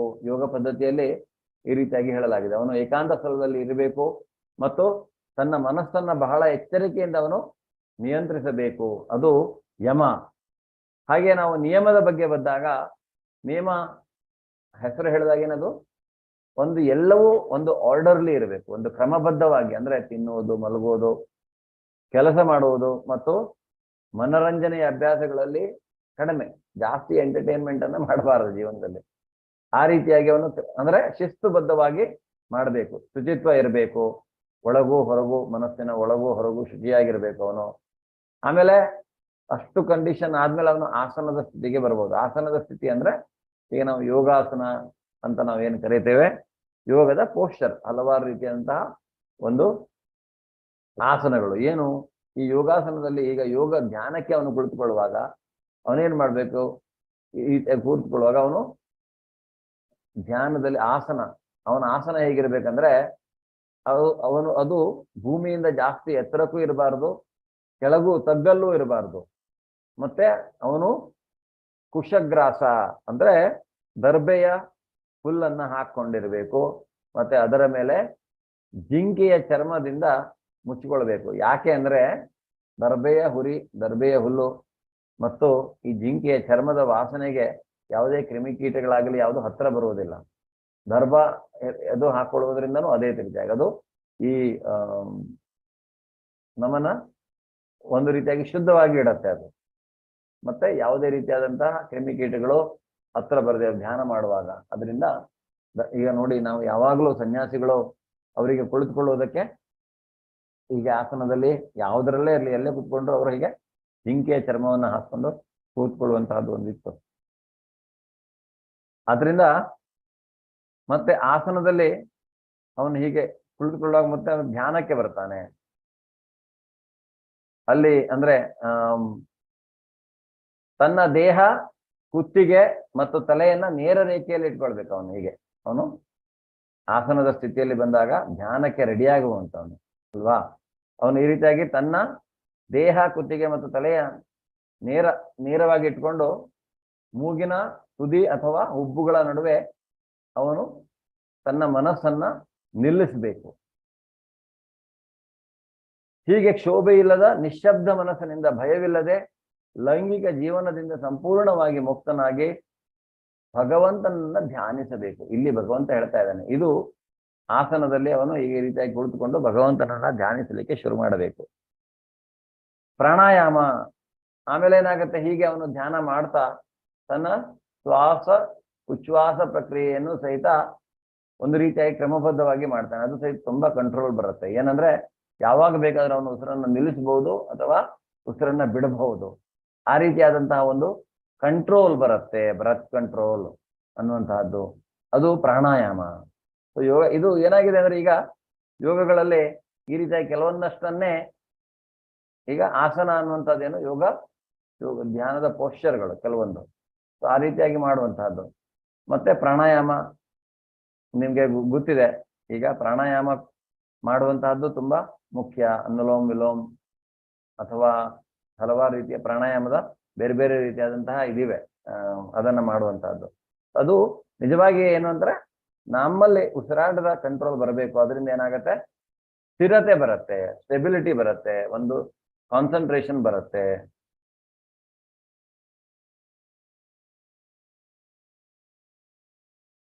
ಆಮೇಲೆ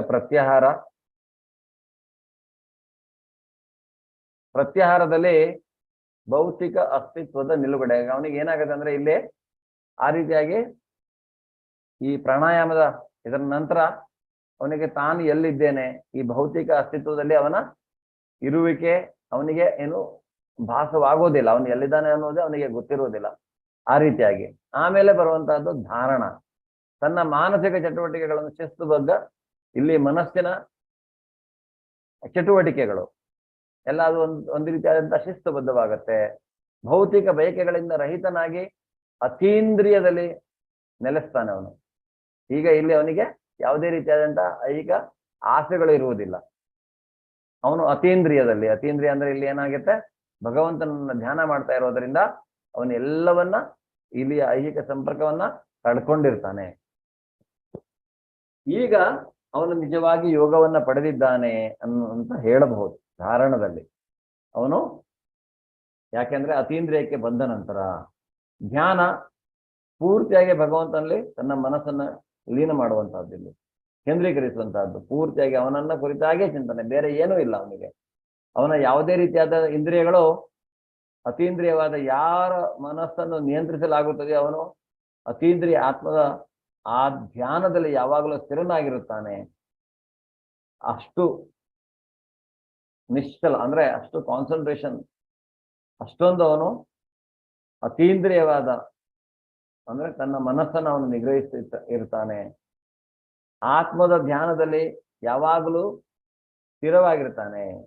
ಇಲ್ಲಿ ಆಮೇಲೆ ಬರುವಂತಹದ್ದೇ ಸಮಾಧಿ. ಅತ್ಯಂತ ಕಷ್ಟದ ನಡುವೆ ಒಬ್ಬನು ಎಂದೂ ಅಲುಗಾಡುವುದಿಲ್ಲ. ಇಲ್ಲಿಗೆ ಅವನಿಗೆ ಈ ಧಾರಣ ಧ್ಯಾನದಲ್ಲಿ ಅವನಿಗೆ ಎನಿವೇ ಇದು ಯಾವುದರ ಎಚ್ಚರ ಪರಿವೇ ಇರುವುದಿಲ್ಲ. ಅವನೇನ್ ಮಾಡ್ತಾನೆ, ಪೂರ್ತಿಯಾಗಿ ಭಗವಂತನಲ್ಲಿ ತನ್ನ ಮನಸ್ಸನ್ನ ಕೇಂದ್ರೀಕರಿಸುವುದರಿಂದ ಸಮಾಧಿ ಸ್ಥಿತಿಯಲ್ಲಿ ಏನಾಗುತ್ತೆ, ಅವನು ಭಗವಂತ ಆತ್ಮ ಪರಮಾತ್ಮನ ಜೊತೆಗೆ ಕನೆಕ್ಷನ್ ಮತ್ತೆ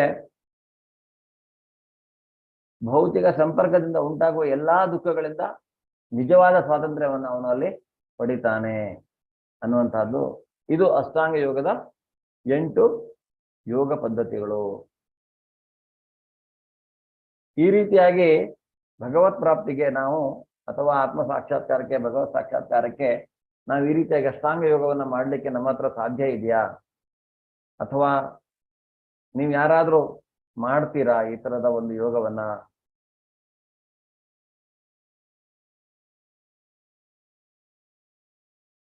ಹರೇ ಕೃಷ್ಣ.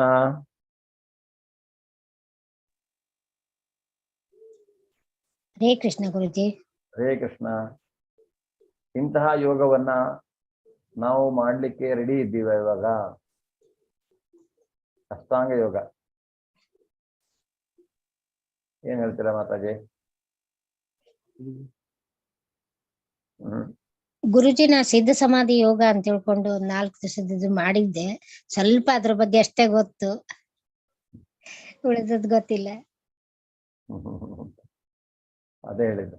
ಇದು ಅಷ್ಟಾಂಗ ಯೋಗದ ಬಗ್ಗೆ ಹೇಳ್ತಾ ಇದೆ. ಅವನು ಏನ್ ಹೇಳ್ತಾ ಇದ್ದಾನೆ, ಆ ರೀತಿಯಾಗಿ ಯಾರು ಇಲ್ಲದ ಜಾಗದಲ್ಲಿ ಹೋಗ್ಬೇಕು, ಎಲ್ಲವನ್ನ ಬಿಡಬೇಕು, ನಾವು ಹೀಗೆ ಮೊದಲು ನಮ್ಮನ್ನು ನಾವು ಒಂದು ರೀತಿಯಾದ ಶಿಸ್ತನ್ನು ತಂದ್ಕೊಳ್ಬೇಕು, ಅಂತರಂಗವಾಗಿ ಬಹಿರಂಗವಾಗಿ. ಆಮೇಲೆ ನಾವು ಪೂರ್ತಿಯಾಗಿ ಒಂದ್ ಕಡೆ ಕುಳಿತ್ಕೊಂಡ್ಬಿಟ್ಟು ಧ್ಯಾನ ಮಾಡಬೇಕು, ನಮ್ಮ ಉಸಿರಾಟದ ಕಂಟ್ರೋಲ್ನ ಮಾಡಬೇಕು. ಆಗ ನಾವು ಆಮೇಲೆ ಪ್ರತ್ಯಾಹಾರ ಧಾರಣ ಆ ಲೆವೆಲಿಗೆ ಬರಬೇಕು. ಆಮೇಲೆ ಸಮಾಧಿ, ಆವಾಗ ನಮಗೆ ಭಗವತ್ ಸಾಕ್ಷಾತ್ಕಾರ. ಇಲ್ಲಿ ಬೇರೆ ಅಂದ್ರೆ ಈ ಅಷ್ಟಾಂಗ ಯೋಗ ಪದ್ಧತಿ ಅತ್ಯಂತ ಕಠಿಣವಾದದ್ದು. ಓಕೆ, ಇದ್ರ ಬಗ್ಗೆ ನಾವು ಏನು ಹೇಳ್ತಾನೆ ಅರ್ಜುನ, ಏನು ಹೇಳ್ತಾನೆ ಅನ್ನುವಂಥದ್ದನ್ನು ನಾವು ತಿಳ್ಕೊಳ್ಳೋಣ. ಅರ್ಜುನ ಲಕ್ಷ್ಯ ಅಥವಾ ಅವನ ಇದರಲ್ಲಿ ತುಂಬಾ ಪರಿಣಿತ, ಅಂದ್ರೆ ಯಾವಾಗಲೂ ಅವನ ಗುರಿ ಅನ್ನುವಂಥದ್ದನ್ನು ಯಾವಾಗಲೂ ಅವನು ಮಿಸ್ ಮಾಡುವುದಿಲ್ಲಾಗಿತ್ತು. ಚಿಕ್ಕವನಿರುವಾಗಲೇ ವಿದ್ಯಾಭ್ಯಾಸವನ್ನ ಮಾಡಿದ ಮೇಲೆ ಈ ದ್ರೋಣಾಚಾರ್ಯರು ಈ ಪರೀಕ್ಷೆಯನ್ನ ಮಾಡುವಾಗ ಒಂದು ಕೃತಕ ಗಿಳಿಯನ್ನ ಮರದಲ್ಲಿಟ್ಟು ಕಣ್ಣಿಗೆ ಬಾಣಗಳನ್ನ ಬಿಡಿ ಅಂತ ಎಲ್ಲಾ ಅವರ ವಿದ್ಯಾರ್ಥಿಗಳಿಗೆ ಹೇಳಿದ್ರೆ ಮೊದಲು ಕೇಳ್ತಾರೆ ಅವರು, ಸರಿಯಪ್ಪ ನಿನ್ನ ಗುರಿ ಯಾವುದು, ನಿನಗೇನು ಕಾಣಿಸ್ತಾ ಇದೆ ಅಲ್ಲಿ ಈಗ? ಎಲ್ಲರೂ ಹೇಳ್ತಾರೆ, ಗುರುಗಳೇ ಆಕಾಶ, ಹಿಂದೆ ಆಕಾಶ ಇದೆ, ಮರ ಇದೆ, ಟೊಂಗೆ ಇದೆ, ಆಮೇಲೆ ಗಿಳಿ ಕಾಣಿಸ್ತಾ ಇದೆ. ಆದ್ರೆ ಅರ್ಜುನ ಹೇಳ್ತಾನಂತೆ, ಗುರುಗಳೇ ನಮಗೆ ಆ ಕಣ್ಣು ಬಿಟ್ರೆ ಬೇರೆ ಏನೂ ಕಾಣ್ತಾ ಇಲ್ಲ. ಯಾಕೆಂದ್ರೆ ಅವನ ಗುರಿ ಕಣ್ಣು ಅನ್ನೋದು ಅವನಿಗೆ ಪಕ್ಕಾ ಗೊತ್ತಿತ್ತು. ಅದೇ ರೀತಿಯಾಗಿ ಅವನು ಮತ್ಸ್ಯಯಂತ್ರವನ್ನು ಭೇದಿಸ್ತಾನೆ ದ್ರೌಪದಿ ಸ್ವಯಂವರದಲ್ಲಿ ಅಲ್ವಾ. ಮತ್ಸ್ಯಯಂತ್ರ ಅಂದ್ರೆ ಕೆಳಗಡೆ ಇರುವಂತಹ ಎಣ್ಣೆಯ ನೆರಳಲ್ಲಿ ಆ ಮೀನಿನ ನೆರಳನ್ನು ನೋಡಿ ಮೇಲೆ ತಿರುಗ್ತಾ ಇರುವಂತಹ ಮೀನಿನ ಕಣ್ಣಿಗೆ ಅವನು ಬಾಣವನ್ನ ಬಿಡಬೇಕಾಗಿತ್ತು. ಅಷ್ಟೊಂದು ನಿಪುಣ ಅವನು ಗುರಿಯನ್ನ ಸಾಧಿಸುವುದರಲ್ಲಿ. ಅಂತಹ ಅರ್ಜುನ ಹೇಳ್ತಾನೆ, ಏನ್ ಹೇಳ್ತಾನೆ, ಈ ಅಷ್ಟಾಂಗ ಯೋಗವನ್ನು ತಿಳ್ಕೊಂಡ ಮೇಲೆ ಹೇಳ್ತಾನೆ ಅವನು, ಮನಸ್ಸಿನ ಕುರಿತಾಗಿ ಹೇಳ್ತಾನೆ. ಮನಸ್ಸನ್ನ ನಾವು ನಿಗ್ರಹಿಸ್ಬೇಕಲ್ವಾ. ಚಂಚಲಂ ಹಿ ಮನಃ ಕೃಷ್ಣ ಪ್ರಮಾತಿ ಬಲವದೃಢಂ ತಸ್ಯಾಹಂ ನಿಗ್ರಹಂ ಮನ್ಯೇ ವಾಯೋರಿವ ಸುದುಷ್ಕರಂ. ಅರ್ಜುನನೇ ಹೇಳ್ತಾನೆ,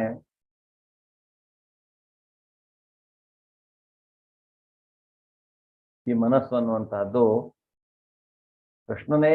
ಮನಸ್ಸು ಚಂಚಲವಾದದ್ದು, ಪ್ರಕ್ಷುಬ್ಧವಾದದ್ದು, ಹಠಮಾರಿ ಮತ್ತು ಬಲವಾದದ್ದು. ಅದನ್ನು ನಿಗ್ರಹಿಸುವುದು ಗಾಳಿಯನ್ನು ನಿಗ್ರಹಿಸುವುದಕ್ಕಿಂತ ಕಷ್ಟ ಎಂದು ನನಗೆ ತೋರುತ್ತದೆ. ಯಾಕೆಂದ್ರೆ ಅರ್ಜುನನ ಹತ್ರ ಸಂಮೋಹನಾಸ್ತ್ರ ಇರುತ್ತೆ.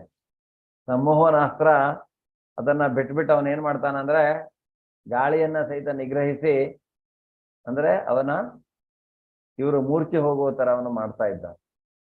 ಅದು ಈ ಉತ್ತರನ ಅರಮನೆಯಲ್ಲಿ ಅವರು ಅಜ್ಞಾತವಾಸವನ್ನ ಮಾಡ್ತಾ ಇರುವಾಗ ಕೌರವರಿಗೆ ಹೇಗೆ ಗೊತ್ತಾಗ್ಬಿಡತ್ತೆ. ದುರ್ಯೋಧನ ತನ್ನ ಸೈನ್ಯದೊಂದಿಗೆ ಅವರ ಮೇಲೆ ಬರ್ತಾನೆ ಅಲ್ಲಿ. ಆಗ ಉಪಾಯ ಇಲ್ಲದೆ ಯಾರು ಉತ್ತರ ಭೂಪ ಅಥವಾ ವಿರಾಟನ ಮಗ, ಅವನಿಗೆ ಯುದ್ಧ ಮಾಡ್ಲಿಕ್ಕೆ ಹೋಗ್ಬೇಕಾಗತ್ತೆ. ಅವನ ಜೊತೆಗೆ ಸಾರಥಿಯಾಗಿ ಅರ್ಜುನ ಹೋಗ್ತಾನೆ.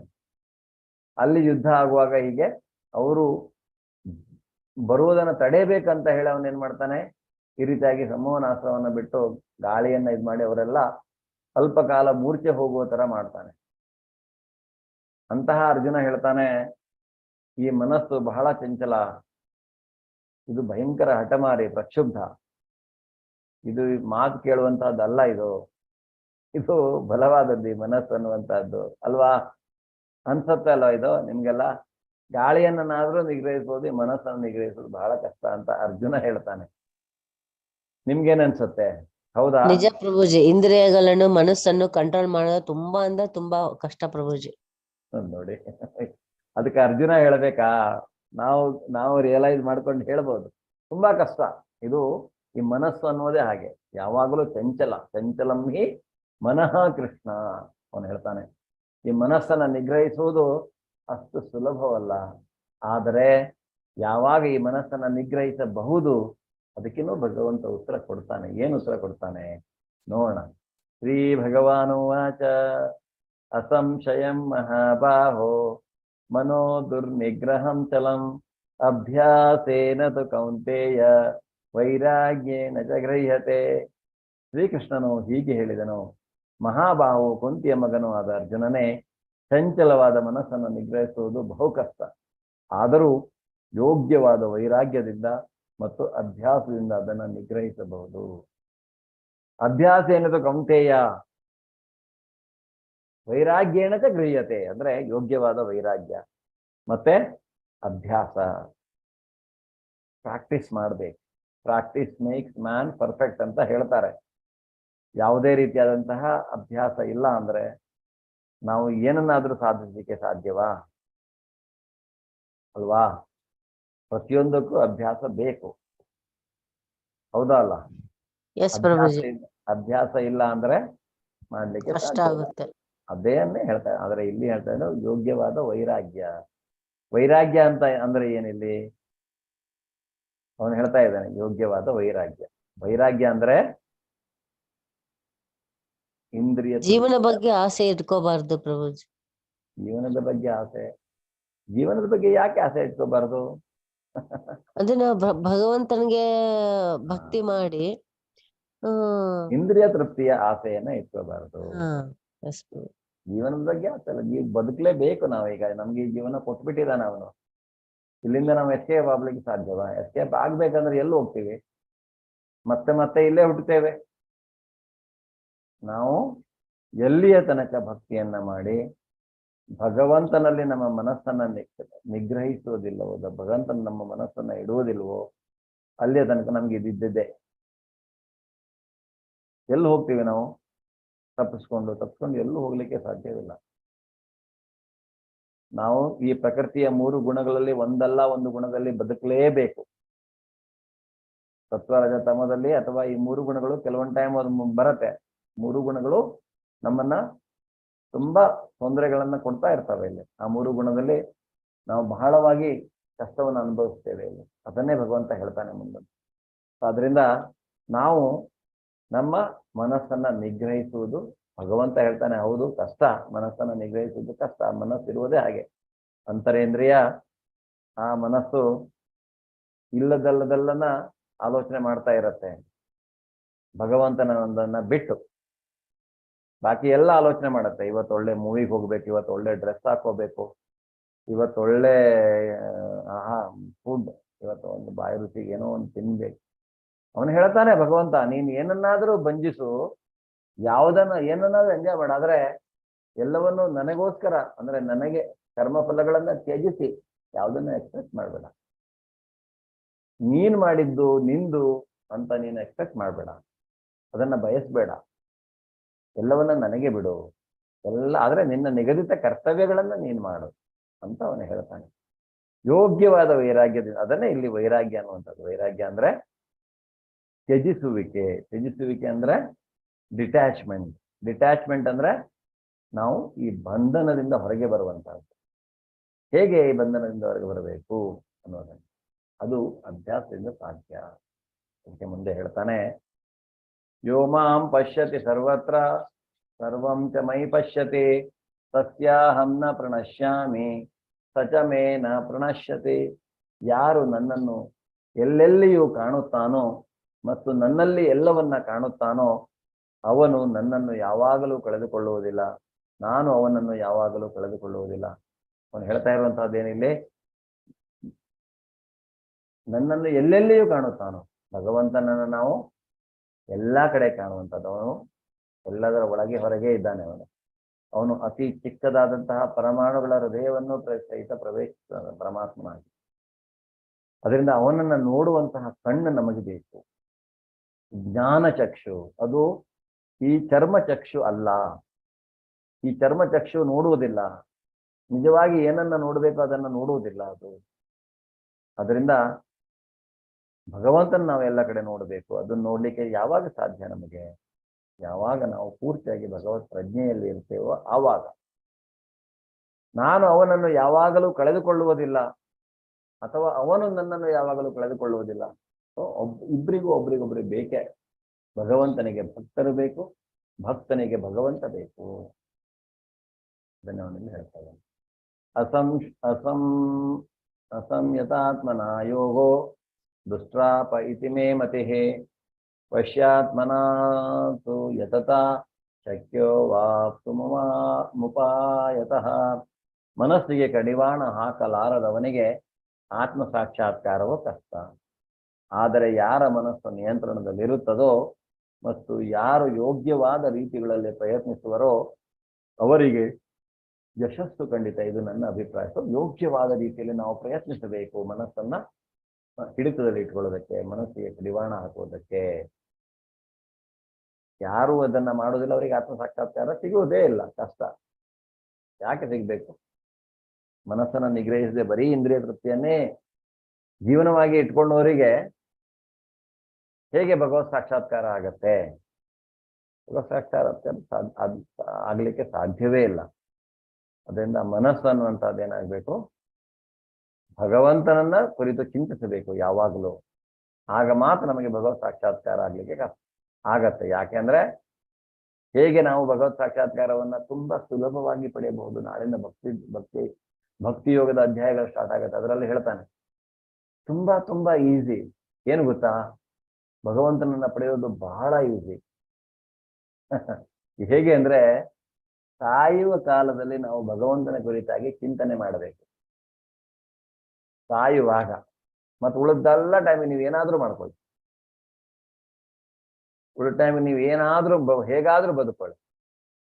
ಆದ್ರೆ ಸಾಯುವ ಸಮಯದಲ್ಲಿ, ಸಾವಿನ ಸಮಯದಲ್ಲಿ ಒಂದು 2-3 ಸೆಕೆಂಡ್ನಲ್ಲಿ ನಿಮಗೆ ಪರಮಾತ್ಮನ ನೆನಪಾಗತ್ತಾ? ಪರಮಾತ್ಮನ ಹೆಸರನ್ನ ತೆಗೆದುಕೊಳ್ತೀರೋ?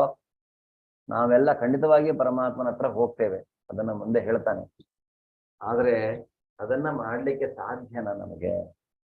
ಈ ಮನಸ್ಸು ಬಿಡತ್ತಾ? ಈ ಮನಸ್ಸು ಏನ್ ಆಲೋಚನೆ ಮಾಡತ್ತೆ ಅಲ್ವಾ?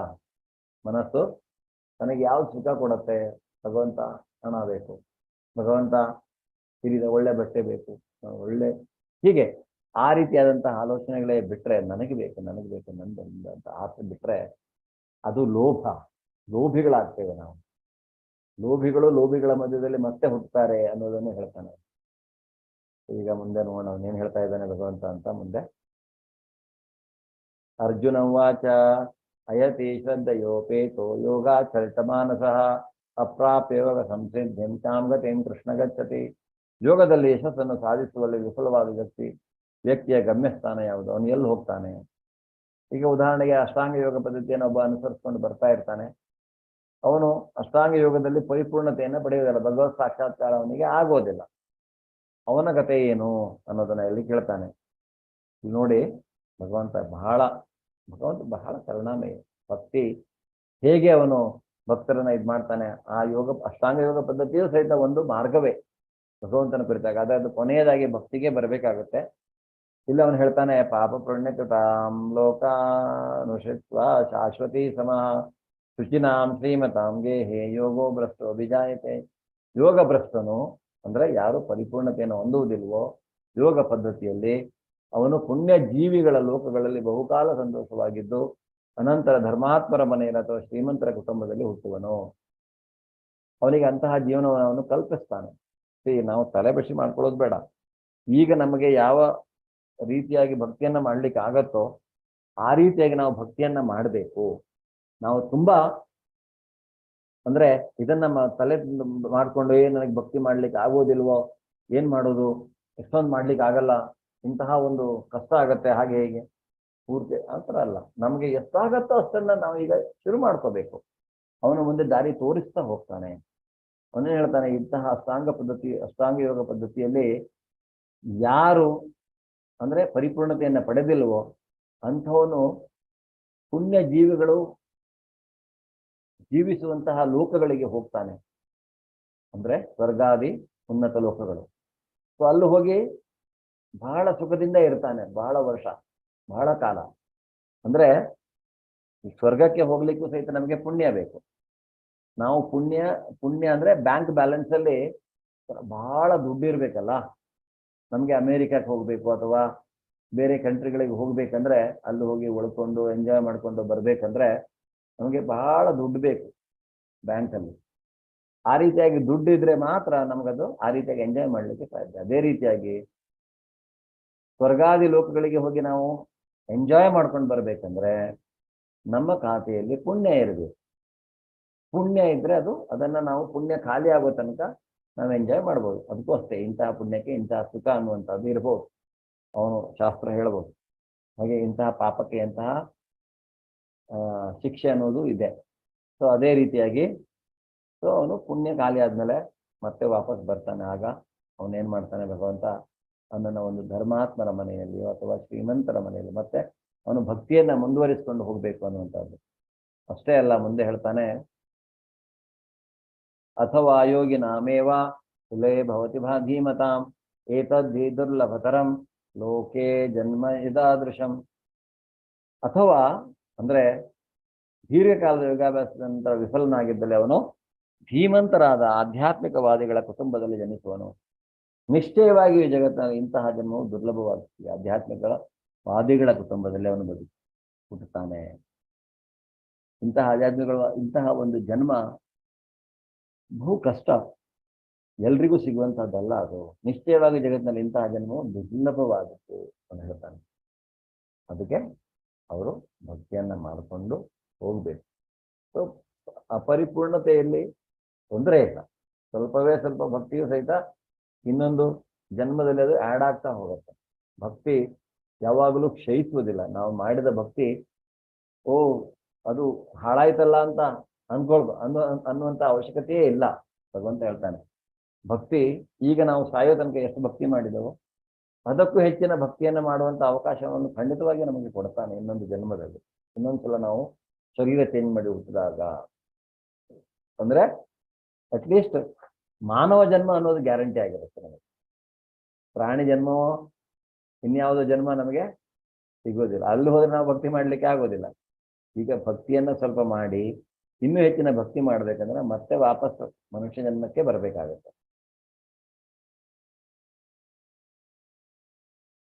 ಸೊ ಅದರಿಂದ ಈ ಯೋಗ ಪದ್ಧತಿಯಲ್ಲಿ ಕೊನೆಯದಾಗಿ ಬೇಕಾಗಿರುವಂತಹದ್ದು ನಮಗೆ ಭಕ್ತಿ ಯೋಗವೇ ಅತ್ಯಂತ ಶ್ರೇಷ್ಠವಾದದ್ದು. ಕರ್ಮಯೋಗ ನಾವು ನೋಡಿದ್ವಿ, ಹೇಗೆ ಫಲಾಪೇಕ್ಷೆ ಇಲ್ಲದೆ ಕರ್ಮಗಳನ್ನ ಮಾಡುವಂತಹದ್ದು. ಜ್ಞಾನಯೋಗ ಹೇಗೆ ಎಲ್ಲವನ್ನ ತಿಳ್ಕೊಂಡು, ಅಂದ್ರೆ ತದ್ವಿದ್ಯೆ ಪ್ರಣಿಪಾತೇನ, ಗುರುಗಳ ಮುಖಾಂತರ ಎಲ್ಲವನ್ನ ತಿಳ್ಕೊಂಡು ಅರ್ಥ ಮಾಡಿಕೊಂಡು ಆ ಜ್ಞಾನದಿಂದ ಭಗವತ್ ಸಾಕ್ಷಾತ್ಕಾರ ಏನು ಅನ್ನುವಂಥದ್ದನ್ನು ತಿಳ್ಕೊಂಡು, ಆಮೇಲೆ ಈಗ ನಾವು ನೋಡ್ತಾ ಇರುವಂಥದ್ದು ಅಷ್ಟಾಂಗ ಯೋಗ ಪದ್ಧತಿ. ಸೊ ಈ ಎಲ್ಲಾ ಪದ್ಧತಿಯಲ್ಲಿಯೂ ಕೊನೆಗೆ ನಾವೀಗ ಸಮಾಧಿಯ ಸ್ಥಿತಿಗೆ ಬಂದಾಗ ಸಹಿತ ಮುಂದೆ ನಾವು ಭಗವಂತನ ಕುರಿತಾಗಿ ಭಕ್ತಿಯನ್ನ ಮಾಡಿಕೊಂಡು ಅವನ ಜೊತೆಗೆ ನಮ್ಮ ಸಂಪರ್ಕವನ್ನು ಸಾಧಿಸಬೇಕು, ನಮ್ಮ ಸಂಬಂಧವನ್ನ ಕಲ್ಪಿಸಬೇಕು. ನಾವು ಸಂಬಂಧ ಎಸ್ಟಾಬ್ಲಿಷ್ ಮಾಡ್ಕೋಬೇಕು. ನಾವು ಸಂಬಂಧವನ್ನ ನಾವು ಸಂಪರ್ಕ ಅಂದ್ರೆ ಇದನ್ನು ಮಾಡ್ಕೋಬೇಕು, ದೃಢೀಕರಣ ಮಾಡ್ಕೋಬೇಕು. ಭಗವಂತನ ಜೊತೆಗೆ ನನ್ನ ಸಂಬಂಧ ಸಖನಾಗಿಯೋ ಅಥವಾ ವಾತ್ಸಲ್ಯ ರೂಪದಲ್ಲಿ ಆಗಿಯೋ, ಸಾಕ್ಷ್ಯದಲ್ಲೇ ಆಗಿಯೋ, ಅಥವಾ ಪ್ರೇಮ ಭಾವದಲ್ಲಿ ನಾವು ಭಗವಂತನ ಅಲ್ಲಿ ಸಾಧ್ಯ ನಮಗೆ ಅದು ಭಗವಂತನ ಜೊತೆಗೆ ಸಂಪರ್ಕ ಸಾಧಿಸುವಂಥದ್ದು. ಆದ್ರಿಂದ ಪ್ರತಿಯೊಂದು ಯೋಗಕ್ಕಿಂತ ಹೆಚ್ಚಾಗಿ ಮುಖ್ಯವಾಗಿ ಭಕ್ತಿ ಯೋಗವೇ ಶ್ರೇಷ್ಠ ಅನ್ನೋದನ್ನ ಭಗವಂತ ಹೇಳ್ತಾನೆ. ಭಕ್ತಿ ಯೋಗದ ಬಗ್ಗೆಯೇ ನಾಳೆಯಿಂದ ಮುಂದಿನ 6 ಅಧ್ಯಾಯಗಳು ಪೂರ್ತಿಯಾಗಿ ಭಕ್ತಿ ಯೋಗ. ಭಗವಂತ ಅಂದ್ರೆ ಯಾರು, ಭಗವಂತ ಏನು, ಬಹಳ ರಹಸ್ಯವಾದಂತಹ ಜ್ಞಾನಗಳನ್ನು ಅವನು ಕೊಡ್ತಾನೆ ಅದರಲ್ಲಿ. ಸೊ ಭಕ್ತಿಯನ್ನ ಹೇಗೆ ಮಾಡೋದು, ಏನು ಕಷ್ಟ ಇಲ್ಲ, ಬಹಳ ಬಹಳ ಬಹಳ ಬಹಳ ಸುಲಭ ಭಕ್ತಿ ಮಾಡುವಂಥದ್ದು. ಅದನ್ನ ನಾಳೆ ನಾವು ತಿಳ್ಕೊಳ್ತಾ ಹೋಗೋಣ. ಯೋಗಿನಾಮಪಿ ಸರ್ವೇಷಾಂ ಮದ್ಗತೆ ನಾಂತರಾತ್ಮನ ಶ್ರದ್ಧವಾನ್ ಭಜತೆ ಯೋ ಮಾಂ ಸಮೇ ಯುಕ್ತ ತಮೋ ಮತಃ. ಯಾರು ಸದಾ ನನ್ನಲ್ಲಿಯೇ ಇರುವನೋ, ತನ್ನಲ್ಲಿರುವ ನನ್ನನ್ನು ಕುರಿತು ಚಿಂತಿಸುವನೋ, ಅಂದ್ರೆ ತನ್ನಲ್ಲಿರುವ ನನ್ನನ್ನು ಕುರಿತು ಚಿಂತಿಸುವನೋ, ಅವನು ಹೇಳ್ತಾ ಇರೋದು ಭಗವಂತ ಎಲ್ಲರ ಹೃದಯದಲ್ಲಿರುವಂತಹ ಪರಮಾತ್ಮನಿದ್ದಾನೆ. ಪರಮಾತ್ಮನ ಕುರಿತಾಗಿ ಅವರು ಚಿಂತಿಸುವನೋ, ನನ್ನನ್ನು ಭಜಿಸುವನೋ, ಭಗವಂತನ ಕುರಿತಾಗಿ ಭಜನೆಯನ್ನ ಮಾಡುವಂತಹದ್ದು, ಜಪವನ್ನ ಮಾಡುವಂತಹದ್ದು. ಅವನೇ ಎಲ್ಲಾ ಯೋಗದಲ್ಲಿ ನನ್ನೊಡನೆ ಅತ್ಯಂತ ಆತ್ಮೀಯವಾಗಿ ಒಂದಾಗಿರುವ ಮತ್ತು ಅವನೇ ಎಲ್ಲರಿಗಿಂತ ಶ್ರೇಷ್ಠನಾದವನು. ಇದು ನನ್ನ ಅಭಿಪ್ರಾಯ. ಸೊ ಯಾರು ಶ್ರೇಷ್ಠ ಯೋಗಿ ಅನ್ನೋದನ್ನ ಇಲ್ಲಿ ಹೇಳ್ತಾ ಇದ್ದಾನೆ. ಯಾರು ಭಗವಂತನ ಕುರಿತಾಗಿ ಚಿಂತನೆಯನ್ನ ಮಾಡ್ತಾನೆ ಮತ್ತು ಅವನನ್ನ ಭಜಿಸ್ತಾನೆ, ಅವನಿಗೆ ನಮಸ್ಕಾರವನ್ನ ಮಾಡ್ತಾನೆ ಮತ್ತು ನನ್ನೊಂದಿಗೆ ಆತ್ಮೀಯವಾಗಿ ಒಂದಾಗಿರುವವನು, ಅವನ ಜೊತೆಗೆ ಆತ್ಮೀಯವಾಗಿ ಒಂದಾಗಿರುವವನು. ಇಲ್ಲಿ ನೀವು ಚಿತ್ರದಲ್ಲಿ ನೋಡ್ಬೋದು, ಗೋಪಬಾಲರು ಅವರೆಲ್ಲ ಅವನ ಗೆಳೆಯರು. ಅಂದ್ರೆ ಭಗವಂತನ ಜೊತೆಗೆ ಗೆಳೆಯರಾಗಿ ಆ ಒಂದು ಜೀವನವನ್ನು ಸಾಗಿಸುವುದು ಸಹಿತ ಅತ್ಯಂತ ಅಂದ್ರೆ ಪವಿತ್ರವಾದಂತಹದ್ದು, ಅತ್ಯಂತ ಶ್ರೇಷ್ಠವಾದಂತಹದ್ದು. ಶಬ್ದಗಳಿಲ್ಲ, ಅಂತಹ ಒಂದು ಸಂಬಂಧವನ್ನ ನಾವು ಭಗವಂತನ ಜೊತೆಗೆ ಕಲ್ಪಿಸಿ, ಅಂದ್ರೆ ಅದು ನಡೀತಾ ಇದೆ. ಅವರು ನಿತ್ಯ ಭಗವಂತನ ಸೇವೆಯಲ್ಲಿ ಇರುವಂಥವರು. ಅವನು ವೃಂದಾವನದಲ್ಲಿ ಅವತರಿಸಿದಾಗ ಅವನ ಜೊತೆಗೆ ಇಡೀ ವೃಂದಾವನದ ಎಲ್ಲ ಇದು ಅವನ ಜೊತೆಗೆ ಅವತಾರ ಮಾಡುವಂತಹದ್ದು, ಅಂದ್ರೆ ಎಲ್ಲ ಅವನಿಗೋಸ್ಕರನೇ ಇರುವಂತಹದ್ದು. ನಂದರು ಕೆಲವರು ಸಾಕ್ಷ್ಯ ರೂಪದಲ್ಲಿ, ಕೆಲವರು ಹೇಗೆ ವಾತ್ಸಲ್ಯ ರೂಪದಲ್ಲಿ ಅಲ್ವಾ, ಮಾಧುರ್ಯದಲ್ಲಿ ರಾಧಾ ಮತ್ತೆ ಗೋಪಿಕಾಸ್ತ್ರೀಯರು ಹಲವಾರು ರೀತಿಯಲ್ಲಿ ಭಗವಂತನ ಜೊತೆಗೆ ತಮ್ಮ ಸಂಪರ್ಕವನ್ನು ಅವರು ಸಂಪರ್ಕ ಅಂದ್ರೆ ಪಡೆದಿದ್ದಾರೆ. ಅದನ್ನು ಭಗವಂತ ಅವರಿಗೆ ಕಲ್ಪಿಸಿದ್ದಾನೆ ಅಂತಹ ಸಂಬಂಧವನ್ನು. ಯಾಕೆ? ಅವರೆಲ್ಲ ಅವನ ಭಕ್ತರು, ಅವನ ಜೊತೆಗೆ ಯಾವಾಗಲೂ ಅವನಲ್ಲಿ ಇರುವವರು ಅಥವಾ ಅವರಲ್ಲಿ ಅವನಿರುವವನು. ಅದರಿಂದ ಅಂಥವರು ಶ್ರೇಷ್ಠ ಯೋಗಿಗಳು ಅನ್ನೋದನ್ನ ಅವನು ಹೇಳ್ತಾನೆ.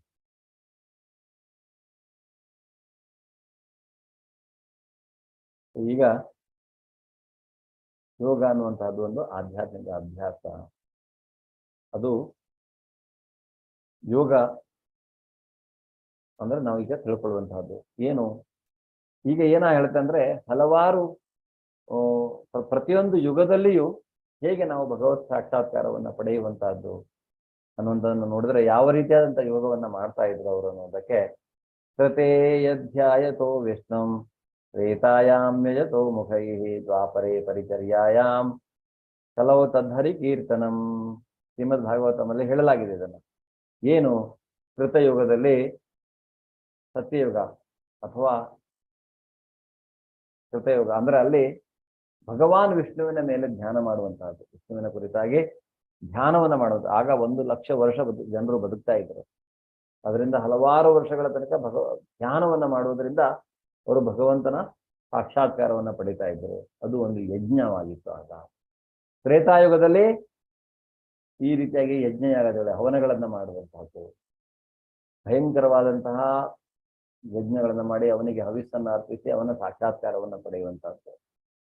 ದ್ವಾಪರಾಯುಗದಲ್ಲಿ ಮೂರ್ತಿ ಪೂಜೆಯನ್ನ ಮಾಡಿಕೊಂಡು ಮಾಡುವಂತಹದ್ದು, ಮೂರ್ತಿ ಪೂಜೆಯನ್ನ ಮಾಡಿ ಭಗವತ್ ಸಾಕ್ಷಾತ್ಕಾರವನ್ನು ಪಡೆಯುವಂತಹದ್ದು.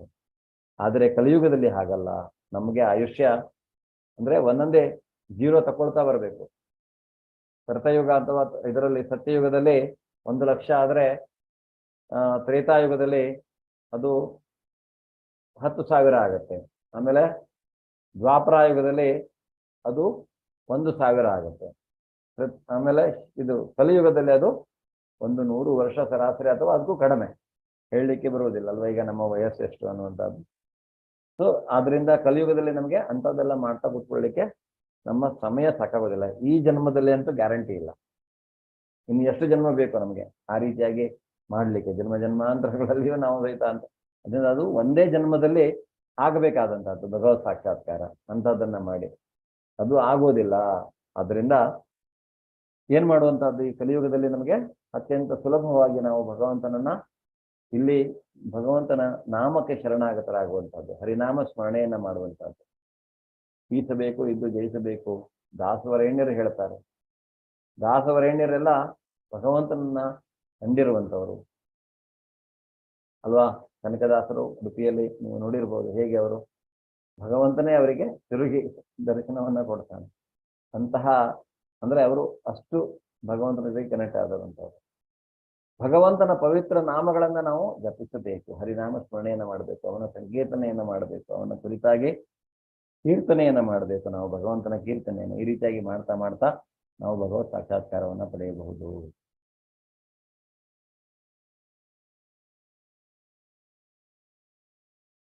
ಈಗ ನಾವು ಜೀವನದಲ್ಲಿ ನೋಡಿ ಎಲ್ಲ ಅಂದ್ರೆ ಭಕ್ತಿ ಯೋಗ ಎಷ್ಟು ಇಂಪಾರ್ಟೆಂಟ್ ಅಂದ್ರೆ ನಾವು ಎಲ್ಲವನ್ನೂ ಮಾಡಬಹುದು. ಉದಾಹರಣೆಗೆ ಈಗ ಒಂದು 20 ಮಾಳಿಗೆಯ ಒಂದು ಬಿಲ್ಡಿಂಗ್ ಅನ್ನು ನಾವು ಹತ್ತಬಹುದು, ಹತ್ತು ಹೋಗ್ಬೋದು. ಒಂದು ಹೋಟೆಲ್ ಅಂತ ಇಟ್ಕೊಳ್ಳಿ, ಲಿಫ್ಟ್ ಇಲ್ಲ ಅಂತ ತಿಳ್ಕೊಳ್ಳಿ. ಈಗ ನಾವು 10 ಹೋದ ಮೇಲೆ ಕೊನೆಗೆ ರಿಯಲೈಸ್ ಆಗ್ತದೆ ಮೇಲೆ ಈಗ ಹಲವಾರು ರೀತಿ ಹಂಗೆ ಅಂದ್ರೆ ಕರ್ಮಯೋಗ, ಇದು ಜ್ಞಾನಯೋಗ, ಅಷ್ಟಾಂಗ ಯೋಗ ಹೀಗೆ ಮಾಡ್ಕೊಂಡು ನಾವು ಆಮೇಲೆ ಕೊನೆಗೆ ಅನ್ಸತ್ತೆ ನಾವು ಭಕ್ತಿಯನ್ನೇ ಮಾಡಲಿಲ್ಲ, ಮತ್ತೆ ವಾಪಸ್ ಕೆಳಗೆ ಬರಬೇಕು, ಮತ್ತೆ ವಾಪಸ್. ಅದಕ್ಕಿಂತ ಈ ಭಕ್ತಿ ಯೋಗ ಅನ್ನುವಂಥದ್ದು ಏನಿದೆಯಲ್ಲ ನಮ್ಮನ್ನ ಬಹಳ ಬೇಗ ಭಗವಂತನ ಹತ್ರ ಕಂಡೊಯ್ಯುತ್ತೆ. ಭಕ್ತಿ ಯೋಗ ಅನ್ನುವಂಥ ಅದು ಈ ರೀತಿಯಾಗಿ ಎಲಿವೇಟರ್ ಅಲ್ಲಿ ನಾವು ಹೋಗುವಂಥ ಸೂಪರ್ ಫಾಸ್ಟ್. ಇದಕ್ಕೆಲ್ಲ ಸಮಯ ಬೇಕು. ಕರ್ಮಯೋಗ, ಅಷ್ಟಾಂಗ ಯೋಗ, ಜ್ಞಾನ ಯೋಗ ಇವೆಲ್ಲ ಬಹಳ ಸಮಯ ತೆಗೆದುಕೊಳ್ಳುವಂತಹದ್ದು. ಸೊ ಮಂತ್ರ ಅಂದ್ರೆ ಏನು? ಯಾರು ಹೇಳ್ತೀರಾ? ಮಂತ್ರ ಅಂದ್ರೆ ಏನು? ಜಪಿಸುವುದು ಪ್ರಭುಜಿ. ತಪ್ಪಿಸುವುದು. ಓಕೆ, ಮತ್ತೆ ಯಾರಾದ್ರೂ ಹೇಳ್ತೀರಾ? ಮನಸ್ಸಿನಿಂದ ಬಿಡುಗಡೆ. ಪ್ರಭಾವತಿ ಭಗವಂತನ ಮಾತಾಜಿ ಹೇಳಿ. ಭಗವಂತನ ನಾಮಸ್ಮರಣೆಯನ್ನು ಮಾಡುವಂತಹದ್ದು ಸ್ಮರಿಸುವುದು. ಮಂತ್ರ ಭಗವಂತನ ಕುರಿತಾಗಿ ಸ್ಮರಿಸುವಂತಹದ್ದು. ಯಾಕೆ ನಾವು ಭಗವಂತನ ಕುರಿತಾಗಿ ಸ್ಮರಿಸಬೇಕು ಪ್ರಭುಜಿ?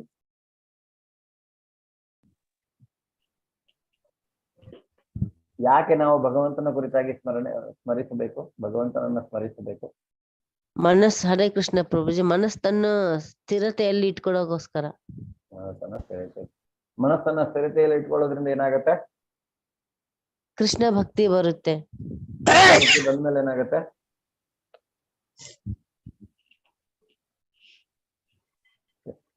ಕೃಷ್ಣ ಭಕ್ತಿ ಬಂದ್ಮೇಲೆ ಏನಾಗುತ್ತೆ?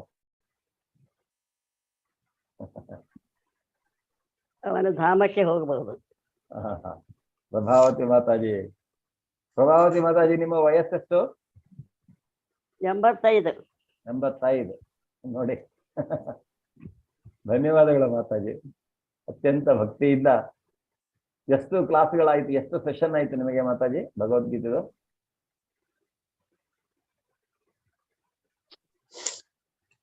ಅನ್ಮ್ಯೂಟ್ ಮಾಡಿ. ಬಹಳ ಶ್ರದ್ಧೆಯಿಂದ ಕೂತ್ಕೋತಾರೆ ಮಾತಾಜಿ. ನಾವು ಅಡ್ವಾನ್ಸ್ ಕ್ಲಾಸ್ ಅನ್ನು ಮಾಡಿದೆ, ಈಶೋಪನಿಷತ್ ಆಗಿದೆ ಅವರಿಗೆ. ಧನ್ಯವಾದಗಳು ಪ್ರಭಾವತಿ ಮಾತಾಜಿ, ಧನ್ಯವಾದಗಳು. ಮನಸ್ಸನ್ನ ಮಾತಾಜಿ, ಈಗ ಅವರು ಹೇಗೆ ಪ್ರಭಾವತಿ ಮಾತಾಜಿ ಹೇಳಿದ ಹಾಗೇನೆ ನಾವು ಭಗವಂತನಲ್ಲಿ ಮನಸ್ಸನ್ನು ಇಡೋದರಿಂದ ನಮಗೆ ಇಹ ಬಂಧನದಿಂದ ನಾವು ಪಾರಾಗ್ತೇವೆ. ಐಹಿಕ ಪ್ರಪಂಚದಿಂದ ನಾವು ಹೋಗ್ಬೇಕು. ಮತ್ತೆ ಜನ್ಮ ಮೃತ್ಯು ಜರಾವ್ಯಾಧಿಯ ಸಂಕುಲಕ್ಕೆ ನಾವು ಬರಬಾರದು ಅಲ್ವಾ? ನಮ್ಮ ಉದ್ದೇಶ ಏನು? ಮನಸ್ಸನ್ನ ಅದರಲ್ಲಿ ಭಗವಂತನಲ್ಲಿ ಇಡುವುದರಿಂದ ನಾವು ಭಗವಂತನ ಧಾಮವನ್ನ ಸೇರ್ಕೋಬೇಕು ಅಲ್ವಾ? ಸೊ ಅದಕ್ಕೋಸ್ಕರ ಅದರಿಂದ ಮನ್ ಅಂದ್ರೆ ಮನಸ್ಸು, ರ ಅಂದ್ರೆ ಬಿಡುಗಡೆ. ಈ ಮನಸ್ಸು ಮತ್ತೆ ಬಿಡುಗಡೆ ಅದನ್ನೇ ನಾವು ಮಂತ್ರ. ಈ ಮಂತ್ರ ಅನ್ನುವಂತಹದ್ದು ನಮಗೆ ಈ ಮನಸ್ಸು ಅನ್ನುವಂತಹದ್ದನ್ನ ಐಹಿಕ ಬಂಧನದಿಂದ ಬಿಡುಗಡೆಗೊಳಿಸುವಂತಹದ್ದೇ ಮಂತ್ರ. ಅದರಿಂದ ಚೈತನ್ಯ ಮಹಾಪ್ರಭುಗಳು 500 ವರ್ಷಗಳ ಹಿಂದೆ ನಮಗೆ ಕೊಟ್ಟಿರುವಂತಹ ಮಹಾಮಂತ್ರ ಇದು. ಏನು? ಹರೇ ಕೃಷ್ಣ ಮಹಾಮಂತ್ರ. ಹರೇ ಕೃಷ್ಣ ಕೃಷ್ಣ ಕೃಷ್ಣ ಹರೇ ಹರೇ, ಹರೇ ರಾಮ ರಾಮ ರಾಮ ಹರೇ ಹರೇ. ಸೊ ಇಲ್ಲಿ ನೀವು ಶ್ರೀಲಾ ಪ್ರಭುಪಾದರ ಕೈಯಲ್ಲಿ ಒಂದು ಜಪಮಾಲೆ ನೋಡ್ಬೋದು. ಈ ರೀತಿಯಾದಂತಹ ಒಂದು ಜಪಮಾಲೆ, ಅದ್ರ ಒಳಗಡೆ ಜಪಮಾಲೆ ಇರುತ್ತೆ, ಮತ್ತೆ ಈ ಸಾಕ್ಷಿ ಮಣಿ ಇರುತ್ತೆ ಜೊತೆಗೆ. ಅಂದ್ರೆ ನಾವು ಒಂದೊಂದು ರೌಂಡ್ ಅದನ್ನ ಕೌಂಟ್ ಮಾಡುವಂತದ್ದು. ಎಲ್ಲ ಭಕ್ತರ ಜೊತೆಗೆ ಬಹಳ ಜನ ಸೇರಿ ನಾವು ಮಂತ್ರವನ್ನ, ಈ ಹರೇ ಕೃಷ್ಣ ಮಹಾಮಂತ್ರವನ್ನು ಜಪಿಸಿದ್ರೆ ಅದು ಸಂಕೀರ್ತನೆ ಅಂತ ಕರೆಸ್ಕೊಳ್ಳುತ್ತೆ. ಅದನ್ನ ಒಬ್ಬರೇ ಮಾಡಿದ್ರೆ ಅದು ಜಪ ಅನ್ಸುತ್ತೆ. ಭಗವಂತನ ನಾಮಗಳನ್ನ ಜಪ ಮಾಡ್ಬೇಕು ಅನ್ನೋದು ನಮಗೆ ಹಲವಾರು ಶಾಸ್ತ್ರಗಳಲ್ಲಿ ಹೇಳಲಾಗಿದೆ. ಯಾವ ಯಾವ ಶಾಸ್ತ್ರದಲ್ಲಿ ಏನ್ ಹೇಳಲಾಗಿದೆ ಅನ್ನುವಂಥದ್ದನ್ನು ನಾವು ನೋಡಿದ್ರೆ, ಕಲಿಯುಗದಲ್ಲಿ ಜನರು ಭಗವಂತನ ಪವಿತ್ರ ಹೆಸರುಗಳನ್ನು ಜಪಿಸಬೇಕು. ನಾರಾಯಣ ಸಂಹಿತ, ಅದು ನಾರಾಯಣ ಸಂಹಿತದಲ್ಲಿ ಹೇಳಿರುವಂತಹದ್ದೇನೆಂದ್ರೆ ಕಲಿಯುಗದಲ್ಲಿ ಜನರು ಭಗವಂತನ ಹೆಸರುಗಳನ್ನ ಜಪಿಸಬೇಕು ಅನ್ನುವಂಥದ್ದನ್ನ ಹೇಳಲಾಗಿದೆ. ಇದು ಕಲಿ ಸಂತರಣ ಉಪನಿಷತ್ತಿನಲ್ಲಿ ಹೇಳ್ತಾರೆ, ಹರೇ ಕೃಷ್ಣ ಕೃಷ್ಣ ಕೃಷ್ಣ ಹರೇ ಹರೇ ರಾಮ ರಾಮ ರಾಮ ಹರೇ ಇತಿ ಷೋಡಶಕೋ ನಾಮ್ನ ಕಲಿ ಕಲ್ಮಶ ನಾಶನಂ ನತ್ತೋ ಪರತರೋ ಪಾಯುಂ ಸರ್ವ ವೇದೇನು ದೋಚ್ಯತೆ ಅಂದ್ರೆ ಸರ್ವ ವೇದೇನು ದಾಚ್ಯತೆ. ಅಂದ್ರೆ ಎಲ್ಲಾ ವೇದಗಳಲ್ಲಿ ಹೇಳಿರುವಂತಹದ್ದು ಈ 16 ಭಗವಂತನ ಹೆಸರುಗಳು. ಏನು? ಇತಿ ಷೋಡಶಕೋ ನಾಮ್ನ, ಈ 16 ಹೆಸರುಗಳು. ಹರೇ ಕೃಷ್ಣ ಕೃಷ್ಣ ಕೃಷ್ಣ ಹರೇ ಹರೇ, ಹರೇ ರಾಮ ರಾಮ ರಾಮ ಹರೇ. ಇಲ್ಲಿ 16 ಸಲ ನಾವು ಭಗವಂತನ ಹೆಸರನ್ನ ತೆಗೆದುಕೊಳ್ತೇವೆ. ಇದು ಅತ್ಯಂತ ಶ್ರೇಷ್ಠವಾದದ್ದು ಅನ್ನೋದನ್ನ ಕಲಿ ಸಂತರಣ ಉಪನಿಷತ್ತು ಹೇಳುತ್ತೆ. ಹಾಗೆ ನಾವು ನೋಡಿದ್ರೆ ಈ ಚೈತನ್ಯ ಚರಿತಾಮೃತದಲ್ಲಿ ಆದಿಲೀಲಾದಲ್ಲಿ ಹೇಳ್ತಾರೆ, ಕಲಹ ಮತ್ತು ಕಪಟದ ಈ ಯುಗದಲ್ಲಿ ಬಿಡುಗಡೆಗೆ ಏಕೈಕ ಮಾರ್ಗವೆಂದರೆ ಭಗವಂತನ ಪವಿತ್ರ ಹೆಸರುಗಳನ್ನ ಜಪಿಸುವುದು. ಬೇರೆ ದಾರಿ ಇಲ್ಲ. ಕಲವತದ್ ಹರಿಕೀರ್ತನಂ, ಬೇರೆ ದಾರಿ ಇಲ್ಲ ಅಂತ ಅವರು ಹೇಳ್ತಾರೆ. ಸೊ ಈ ಕಲಿಯುಗ ಅನ್ನುವಂಥದ್ದು ಬರೀ ಕಲಹ ಕಪಟ ಅಲ್ವಾ, ಬಹಳ ಅತ್ಯಂತ ಕಷ್ಟದ ಯುಗ ಇದು. ಈಗ ನಾವು ಸದ್ಯ ಬರೀ ಕಲಿಯುಗದ ಸಂಧ್ಯಾ ಅವಧಿಯಲ್ಲಿ ಇದ್ದೇವೆ. ನೀವು ಮೊನ್ನೆ 4ನೇ ಅಧ್ಯಾಯದಲ್ಲಿ ತಿಳ್ಕೊಂಡ ಹಾಗೆ ಸಂಧ್ಯಾ ಕಾಲದಲ್ಲಿ, ಅಂದ್ರೆ 2 ಯುಗಗಳ ಸಂಧ್ಯಾ ಕಾಲ. ಈಗ ದ್ವಾಪರ ಯುಗದ ಮುಗಿದಿದೆ, ಕಲಿಯುಗ ಸ್ಟಾರ್ಟ್ ಆಗಿದೆ, ಬರೀ 5,000 ವರ್ಷ ಕಳೆದಿದೆ ಅಷ್ಟೇ. ಆದ್ರಿಂದ ಈ ಸಂಧ್ಯಾ ಕಾಲ 10,000 ವರ್ಷದವರೆಗೆ ಆಲ್ಮೋಸ್ಟ್ ಒಳ್ಳೆತನ ಇನ್ನೂ ಇರುತ್ತೆ ದ್ವಾಪರ ಯುಗದಿಂದ ಬಂದಿರುವಂತಹದ್ದು. ಆದರೆ ಮುಂದೆ ಮುಂದೆ ಹೋಗ್ತಾ ಕಲಿಯುಗದಲ್ಲಿ ಬಹಳ ಕಷ್ಟ ಇದೆ. ಜನರು ಜಾಸ್ತಿ ಉದ್ದ ಇರುವುದಿಲ್ಲಂತೆ, ತುಂಬಾ ಚಿಕ್ಕವರಾಗಿರ್ತಾರೆ. ಅಂದ್ರೆ ಬಹಳ ಅಂದ್ರೆ ಈ ಯಾವುದೇ ಶಾಸ್ತ್ರಗಳನ್ನ ನಂಬುವುದಿಲ್ಲ ಅವರು ಮುಂದೆ ಮುಂದೆ ಹೋಗ್ತಾ ಹೋದಾಗೆ. ಆಮೇಲೆ ಮತ್ತೆ ಭಗವಂತ ಕಲಿಕೆಯಾಗಿ ಬರ್ತಾನೆ, ಎಲ್ಲರನ್ನ ಸಂಹಾರ ಮಾಡ್ತಾನೆ. ಈ ಕಲಿಯುಗ ಅನ್ನುವಂಥದ್ದು ಬಹಳ ಬಹಳ ಕಷ್ಟ, ಕಲಹ ಮತ್ತು ಕಪಟದ ಯುಗ. ದೋಷಗಳಿಂದ ತುಂಬಿ ಹೋದ ಕಡಲಿನಂತಿರುವ ಕಲಿಯುಗದಲ್ಲಿ ಒಂದು ವರವಿದೆ, ಅದೇನು? ಹರೇ ಕೃಷ್ಣ ಮಹಾಮಂತ್ರ ಒಂದಿದೆ. ಇದು ಶ್ರೀಮದ್ ಭಾಗವತಮಲ್ಲಿ ಹೇಳಲಾಗಿದೆ, ಭಗವಂತನ ನಾಮಸ್ಮರಣೆಯನ್ನ ಮಾಡಬೇಕು ನಾವು ಅನ್ನುವಂತಹದ್ದು.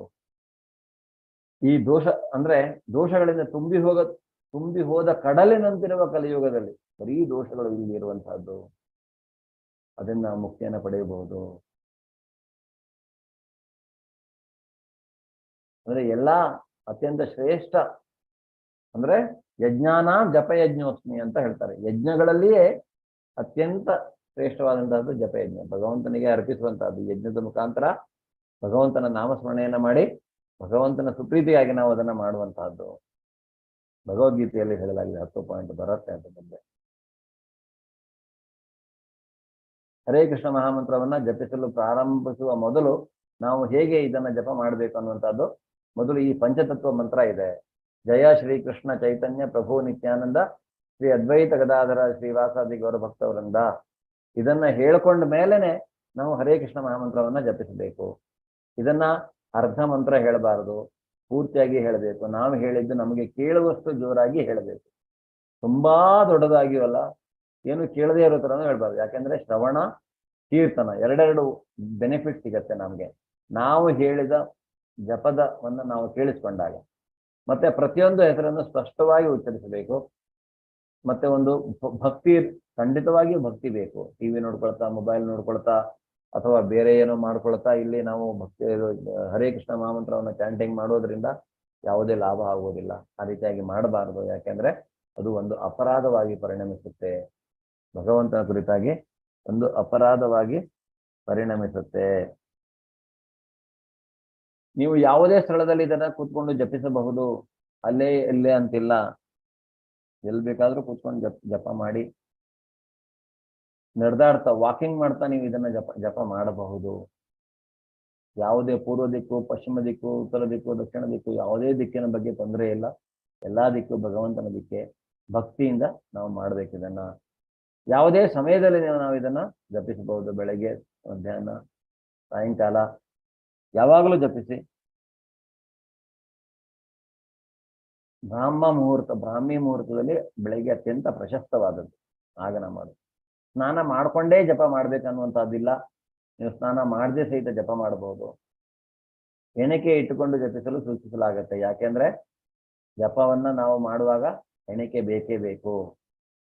ಲಾಸ್ಟ್ ಟೈಮ್ ಒಂದು ಪ್ರಭುಜಿ ಹೇಳಿದ್ರು, ಯಾಕೆ ನಾವು ಜಪವನ್ನ ಕೌಂಟ್ ಮಾಡಬೇಕು ಅಂತ ಹೇಳಿದ್ದಕ್ಕೆ ಅವ್ರು ಹೇಳಿದ್ರು, ನೀವು ಒಂದು ಹಣವನ್ನ ಚಿಲ್ಲರೆ ಕಾಸನ್ನು ತಗೊಳ್ಳುವಾಗಲೂ ಸಹಿತ ಕೌಂಟ್ ಮಾಡ್ಬಿಟ್ಟು ತಗೊಳ್ತೀರಾ, ಭಗವಂತನ ಕುರಿತಾಗಿ ನಿಮಗೆ ಎಷ್ಟು ಸಲ ನೀವು ಭಗವಂತನ ಹೆಸರು ಹೇಳಿದ್ದೀರಾ ಅಂತ ನೀವು ಕೌಂಟ್ ಮಾಡ್ಲಿಕ್ಕೆ ಆಗೋದಿಲ್ವಾ ಅಂತ. ಆದ್ರಿಂದ ದಯವಿಟ್ಟು ಜಪ ಮಾಡುವಾಗ 108 ಮಣಿ ಇರುವಂತಹ ಜಪಮಾಲೆಯಿಂದಲೇ ನಾವು ಜಪ ಮಾಡಿದರೆ ಅತ್ಯಂತ ಶ್ರೇಷ್ಠ. ಕೌಂಟ್ ಇಟ್ಕೋಬೇಕು. ಈ ಅರ್ಧ ಜಪವನ್ನ ಮಾಡಬಾರ್ದು. ಹರೇ ಕೃಷ್ಣ ಕೃಷ್ಣ ಕೃಷ್ಣ ಕೃಷ್ಣ ಹರೇ ಹರೇ ಅಂತ ಅಷ್ಟೇ ಹೇಳಿ ಮಾಡಬಾರ್ದು, ಪೂರ್ತಿ ಮಂತ್ರವನ್ನ ಹೇಳಬೇಕು. ಹರೇ ಕೃಷ್ಣ ಕೃಷ್ಣ ಕೃಷ್ಣ ಹರೇ ಹರೇ ರಾಮ ರಾಮ ರಾಮ ಹರೇ ಹರೇ, ಹೀಗೆ ಪೂರ್ತಿಯಾಗಿ ಹೇಳಬೇಕು. ಟಿವಿ, ಪುಸ್ತಕ ಓದುವುದು ಈ ರೀತಿಯಾಗಿ ಮಾಡ್ಕೊಂಡ್ರೆ ಆಗೋದಿಲ್ಲ. ಇದರಿಂದ ನಮ್ಗೆ ಏನಾಗತ್ತೆ, ಈ ಜಪವನ್ನ ಹರೇ ಕೃಷ್ಣ ಮಹಾಮಂತ್ರವನ್ನು ನಾವು ಜಪಿಸೋದ್ರಿಂದ ಏನಾಗತ್ತೆ, ನಮಗೆ ಪಾಪ ಅಂಟುಕೊಳ್ಳುವುದಿಲ್ಲ. ನಾವು ಬಹಳ ಸಂತೋಷದಿಂದ ಇರುವಂತಹವರು, ತುಂಬಾ ಖುಷಿಯಿಂದ ಇರ್ತೇವೆ. ಮತ್ತೆ ಬೇರೆ ರೀತಿಯಾದಂತಹ ಈ ರೀತಿಯಾಗಿ ಯಾವುದೇ ಒಂದು ನಾವೇನು ಚಟ ಅಂತ ಹೇಳ್ತೀವಲ್ಲ, ಅಡಿಕ್ಷನ್. ಸೊ ಅದರಿಂದ ನಾವು ಹೊರಗೆ ಬರಬಹುದು ಇಲ್ಲ, ಅದರ ಕುರಿತಾಗಿ ನಮಗೆ ಆಸೆ ಅನ್ನುವಂಥದ್ದು ಇರುವುದಿಲ್ಲ. ಮಾನಸಿಕ ಒತ್ತಡದಿಂದ ನಾವು ನಮ್ಮನ್ನ ಬಿಡುಗಡೆಯನ್ನ ಮಾಡ್ಕೊಳ್ಬಹುದು. ಯಾವುದೇ ರೀತಿಯಾದಂಥ ಏನೇ ಟೆನ್ಷನ್ ಇದ್ರೂ ಅದು ಪೂರ್ತಿಯಾಗಿ ಭಗವಂತನಿಗೆ ಬಿಟ್ಬಿಡುವಂಥದ್ದು, ಅವನು ನೋಡ್ಕೊಳ್ತಾನೆ. ನಾವು ಹೆಚ್ಚು ಮಹಾಮಂತ್ರವನ್ನ ಜಪಿಸ್ಬೇಕು. ಅದು ನಮ್ಮ ಯಾವಾಗಲೂ ಆಗಿ ನಾವು ಕಷ್ಟದಲ್ಲಿ ಇದ್ದೀವಿ ಅಂದ್ರೆ ಇನ್ನೂ ಜಾಸ್ತಿ ಜಪ ಮಾಡಬೇಕು, ಭಗವಂತನ ನಾಮಸ್ಮರಣೆಯನ್ನು ಮಾಡಬೇಕು. ಮನಸ್ಸಿಗೆ ಶಾಂತಿ, ನೆಮ್ಮದಿ ಶಾಶ್ವತವಾಗಿ ನಮಗೆ ಸಿಗತ್ತೆ. ಕೆಲವರು ಏನು ಹೇಳ್ತಾರೆ, ನಾವು ನೋಡ್ಲಿಕ್ಕೆ ಹೋದ್ರೆ ಬೇಗ ಇದು ಮಾಡ್ತೇನೆ, ಜಾಸ್ತಿ ಟೈಮ್ ತಗೊಳ್ಳಲ್ಲ. ಇವರು ಈ ಬೀಟಲ್ ಜಾರ್ಜ್ ಹ್ಯಾರಿಸನ್ ಒಂದು ಅತ್ಯಂತ ಅಂದ್ರೆ ಬಹಳ ಪಾಪ್ಯುಲರ್ ಪ್ರಸಿದ್ಧ ಒಂದು ಮ್ಯೂಸಿಕ್ ಬ್ಯಾಂಡ್ ಇದು ಅಮೇರಿಕಾನಲ್ಲಿ. ಇವರೇ ಅವರಿಗೆ ಲಂಡನ್ನಿಗೂ ಹೋಗಿ ಇದು ಮಾಡ್ತಾರೆ, ಅಂದ್ರೆ ಅಲ್ಲಿ ಹೋಗಿ ಹರೇ ಕೃಷ್ಣ, ಈ ಕೃಷ್ಣ ಕಾನ್ಶಿಯಸ್ನೆಸ್ ಅಥವಾ ಇಸ್ಕಾನ್ ಮಂದಿರವನ್ನ ಸ್ಥಾಪನೆ ಮಾಡಲಿಕ್ಕೆ ಸಹಾಯ ಮಾಡುವಂಥವ್ರು. ಅವ್ರು ಹೇಳ್ತಾರೆ, ಇದು ನಿಜವಾಗಿಯೂ ಸಾಕ್ಷಾತ್ಕಾರವನ್ನು ಹೊಂದಿರುವ ಪ್ರಕ್ರಿಯೆ, ದೇವರ ಸಾಕ್ಷಾತ್ಕಾರವನ್ನು ಹೊಂದಿರುವಂಥದ್ದು. ಇಲ್ಲಿ ನಿಜವಾಗಿಯೂ ನಮಗೆ ಈ ಮಂತ್ರವನ್ನು ಮಾಡೋದ್ರಿಂದ ದೇವರ ಸಾಕ್ಷಾತ್ಕಾರದ ಅನುಭವ ಖಂಡಿತವಾಗಿ ಆಗತ್ತೆ. ಇಲ್ಲೊಬ್ರು ಹೇಳ್ತಾರೆ, ಎಲ್ಲವೂ ನನಗೆ ಆಗಲು ಪ್ರಾರಂಭ ಅಂದ್ರೆ ಅವ್ರು ಅಂದ್ಕೊಂಡಿದ್ದೆಲ್ಲ ಆಗ್ತಾ ಹೋಗುತ್ತೆ ಅವರಿಗೆ. ಅವರು ಯಾವಾಗ ಹರೇ ಕೃಷ್ಣ ಮಹಾಮಂತ್ರ ಜಪಿಸಲು ಶುರು ಮಾಡ್ತಾರೋ ಆಗ. ಇವರು ಫೋರ್ಡ್ ಮೋಟಾರ್ಸ್ ಕಂಪನಿಯ ಓನರ್ ಆಲ್ಬರ್ಟ್ ಫೋರ್ಡ್. ಇವರು ಭಗವಂತನಿಗೆ ಪೂರ್ತಿಯಾಗಿ ಶರಣಾಗತರಾಗದೆ ಆಗಿದ್ದಲ್ಲ ಅಷ್ಟೇ ಅಲ್ಲದೆ, ತಮ್ಮನ್ನ ತಾವು ಪೂರ್ತಿಯಾಗಿ ಸನಾತನ ಧರ್ಮಕ್ಕೆ ನೋಡಿ ಈ ರೀತಿಯಾಗಿ ಅವರು ಫ್ಯಾಮಿಲಿ ಜೊತೆಗೆ ಉಡುಗೆ ತೊಡುಗೆ ಅಷ್ಟೇ ಅಲ್ಲ, ಈಗ ನವದ್ವೀಪ ಧಾಮದಲ್ಲಿ ಅಂದ್ರೆ ಇದರಲ್ಲಿ ವೆಸ್ಟ್ ಬೆಂಗಾಲ್ ಅಲ್ಲಿ ಮಾಯಾಪುರ್ ಅಂತ ಕರಿತೇವೆ ನಾವು, ಅಲ್ಲಿ ಒಂದು ಅದ್ಭುತವಾದಂತಹ ವೇದಿಕ್ ಪ್ಲಾನಿಟೋರಿಯಂ ಅನ್ನ ನಿರ್ಮಾಣ ಮಾಡ್ತಾ ಇದ್ದಾರೆ ಮಂದಿರದ ಜೊತೆಗೆ. Vedic planetarium. ಇವರು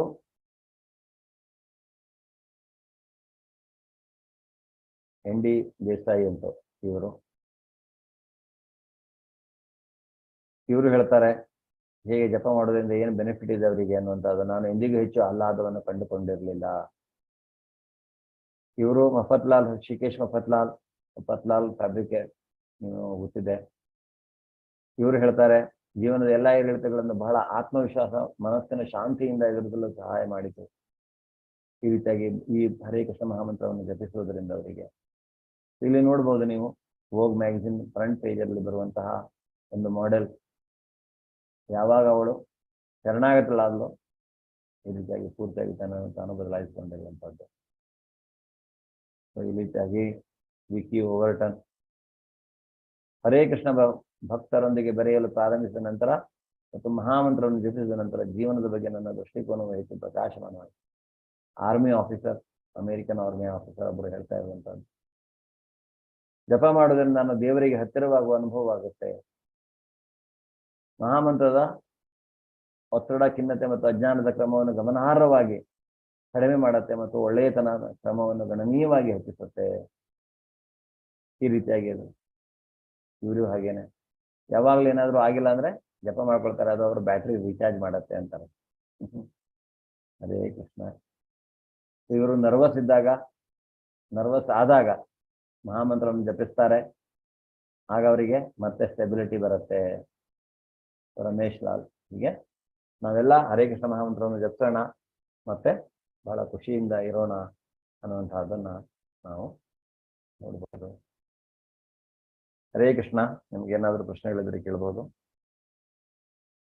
ಇಲ್ಲಾಂದ್ರೆ ನಾವೆಲ್ಲ ಹರೇ ಕೃಷ್ಣ ಮಹಾಮಂತ್ರವನ್ನು ಜಪಿಸೋಣ.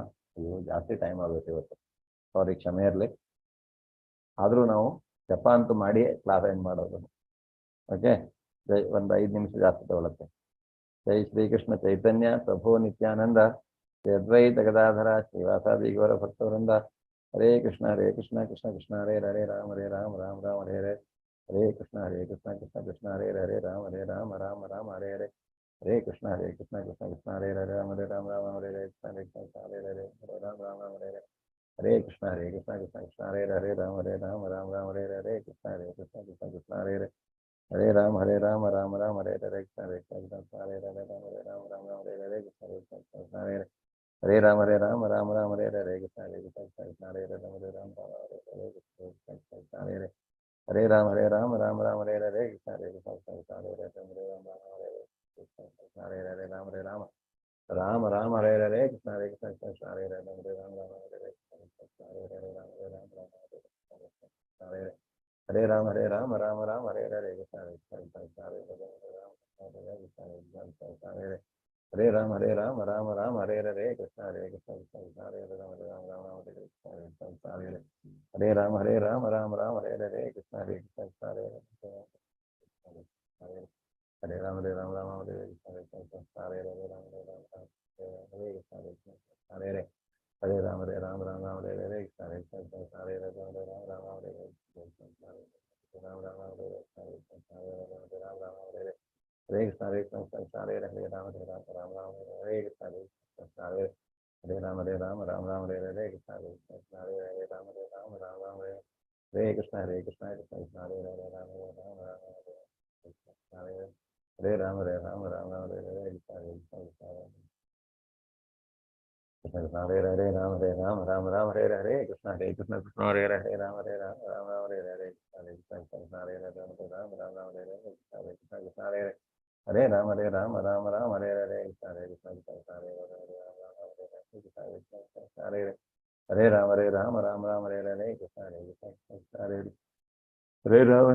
कृष्ण हरे कृष्ण हरे हरे राम हरे राम हरे हरे कृष्ण हरे कृष्ण हरे राम हरे राम हरे राम हरे राम हरे हरे कृष्ण हरे कृष्ण हरे हरे राम हरे राम हरे हरे कृष्ण हरे कृष्ण हरे हरे राम हरे राम हरे हरे कृष्ण हरे कृष्ण हरे कृष्ण हरे कृष्ण हरे हरे राम हरे राम हरे हरे राम हरे राम हरे हरे हरे कृष्ण कृष्ण कृष्ण हरे हरे राम हरे राम हरे हरे हरे राम हरे राम हरे हरे कृष्ण हरे कृष्ण हरे हरे राम हरे राम हरे हरे राम हरे हरे कृष्ण हरे कृष्ण हरे हरे राम हरे राम हरे हरे कृष्ण हरे कृष्ण हरे हरे राम हरे राम हरे हरे कृष्ण हरे कृष्ण हरे हरे राम हरे राम हरे हरे कृष्ण हरे कृष्ण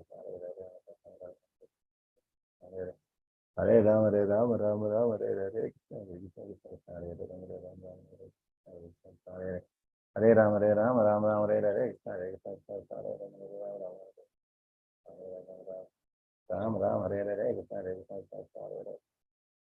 हरे राम हरे राम हरे राम हरे राम हरे हरे कृष्ण हरे कृष्ण हरे राम हरे हरे कृष्ण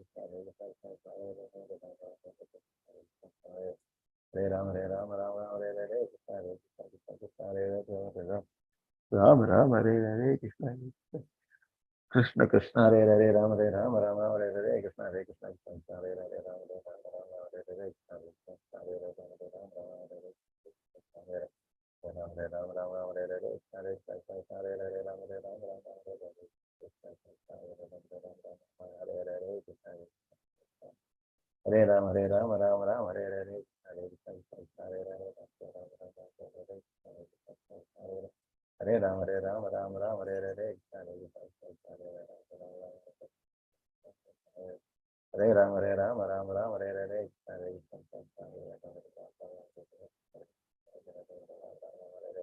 हरे कृष्ण हरे हरे कृष्ण कृष्ण कृष्ण हरे हरे राम हरे हरे कृष्ण पांचाकल्पतरुभ्यश्च कृपा सिन्धुभ्यश्च पतितानां पावनेभ्यो वैष्णवेभ्यो नमो नमः भगवद्गीता ग्रंथादिके जयवाग्रे श्रीला प्रभुपाद के जयवाग्रे अनंत कोटि वैष्णव वंदकने जयवाग्रे ಎಲ್ಲ ಭಕ್ತರಿಗೂ ಜಯವಾಗಲಿ ಹರೇ ಕೃಷ್ಣ ಧನ್ಯವಾದಗಳು ನಾಳೆ ಮತ್ತೆ ಭೇಟಿಯಾಗೋಣ ಸಮಯದಲ್ಲಿ ಹರೇ ಕೃಷ್ಣ ಪ್ರಭುಜಿ ಹರೇ ಧನ್ಯವಾದಗಳು ಕೃಷ್ಣ ಪ್ರಭುಜಿ ಧನ್ಯವಾದಗಳು ಪ್ರಭುಜಿ ಹರೇ ಕೃಷ್ಣ ಪ್ರಭಾವತಿ ಮಾತಾಜಿ ಹರೇ ಕೃಷ್ಣ ಮಾತಾಜಿ ಹರೇ ಕೃಷ್ಣ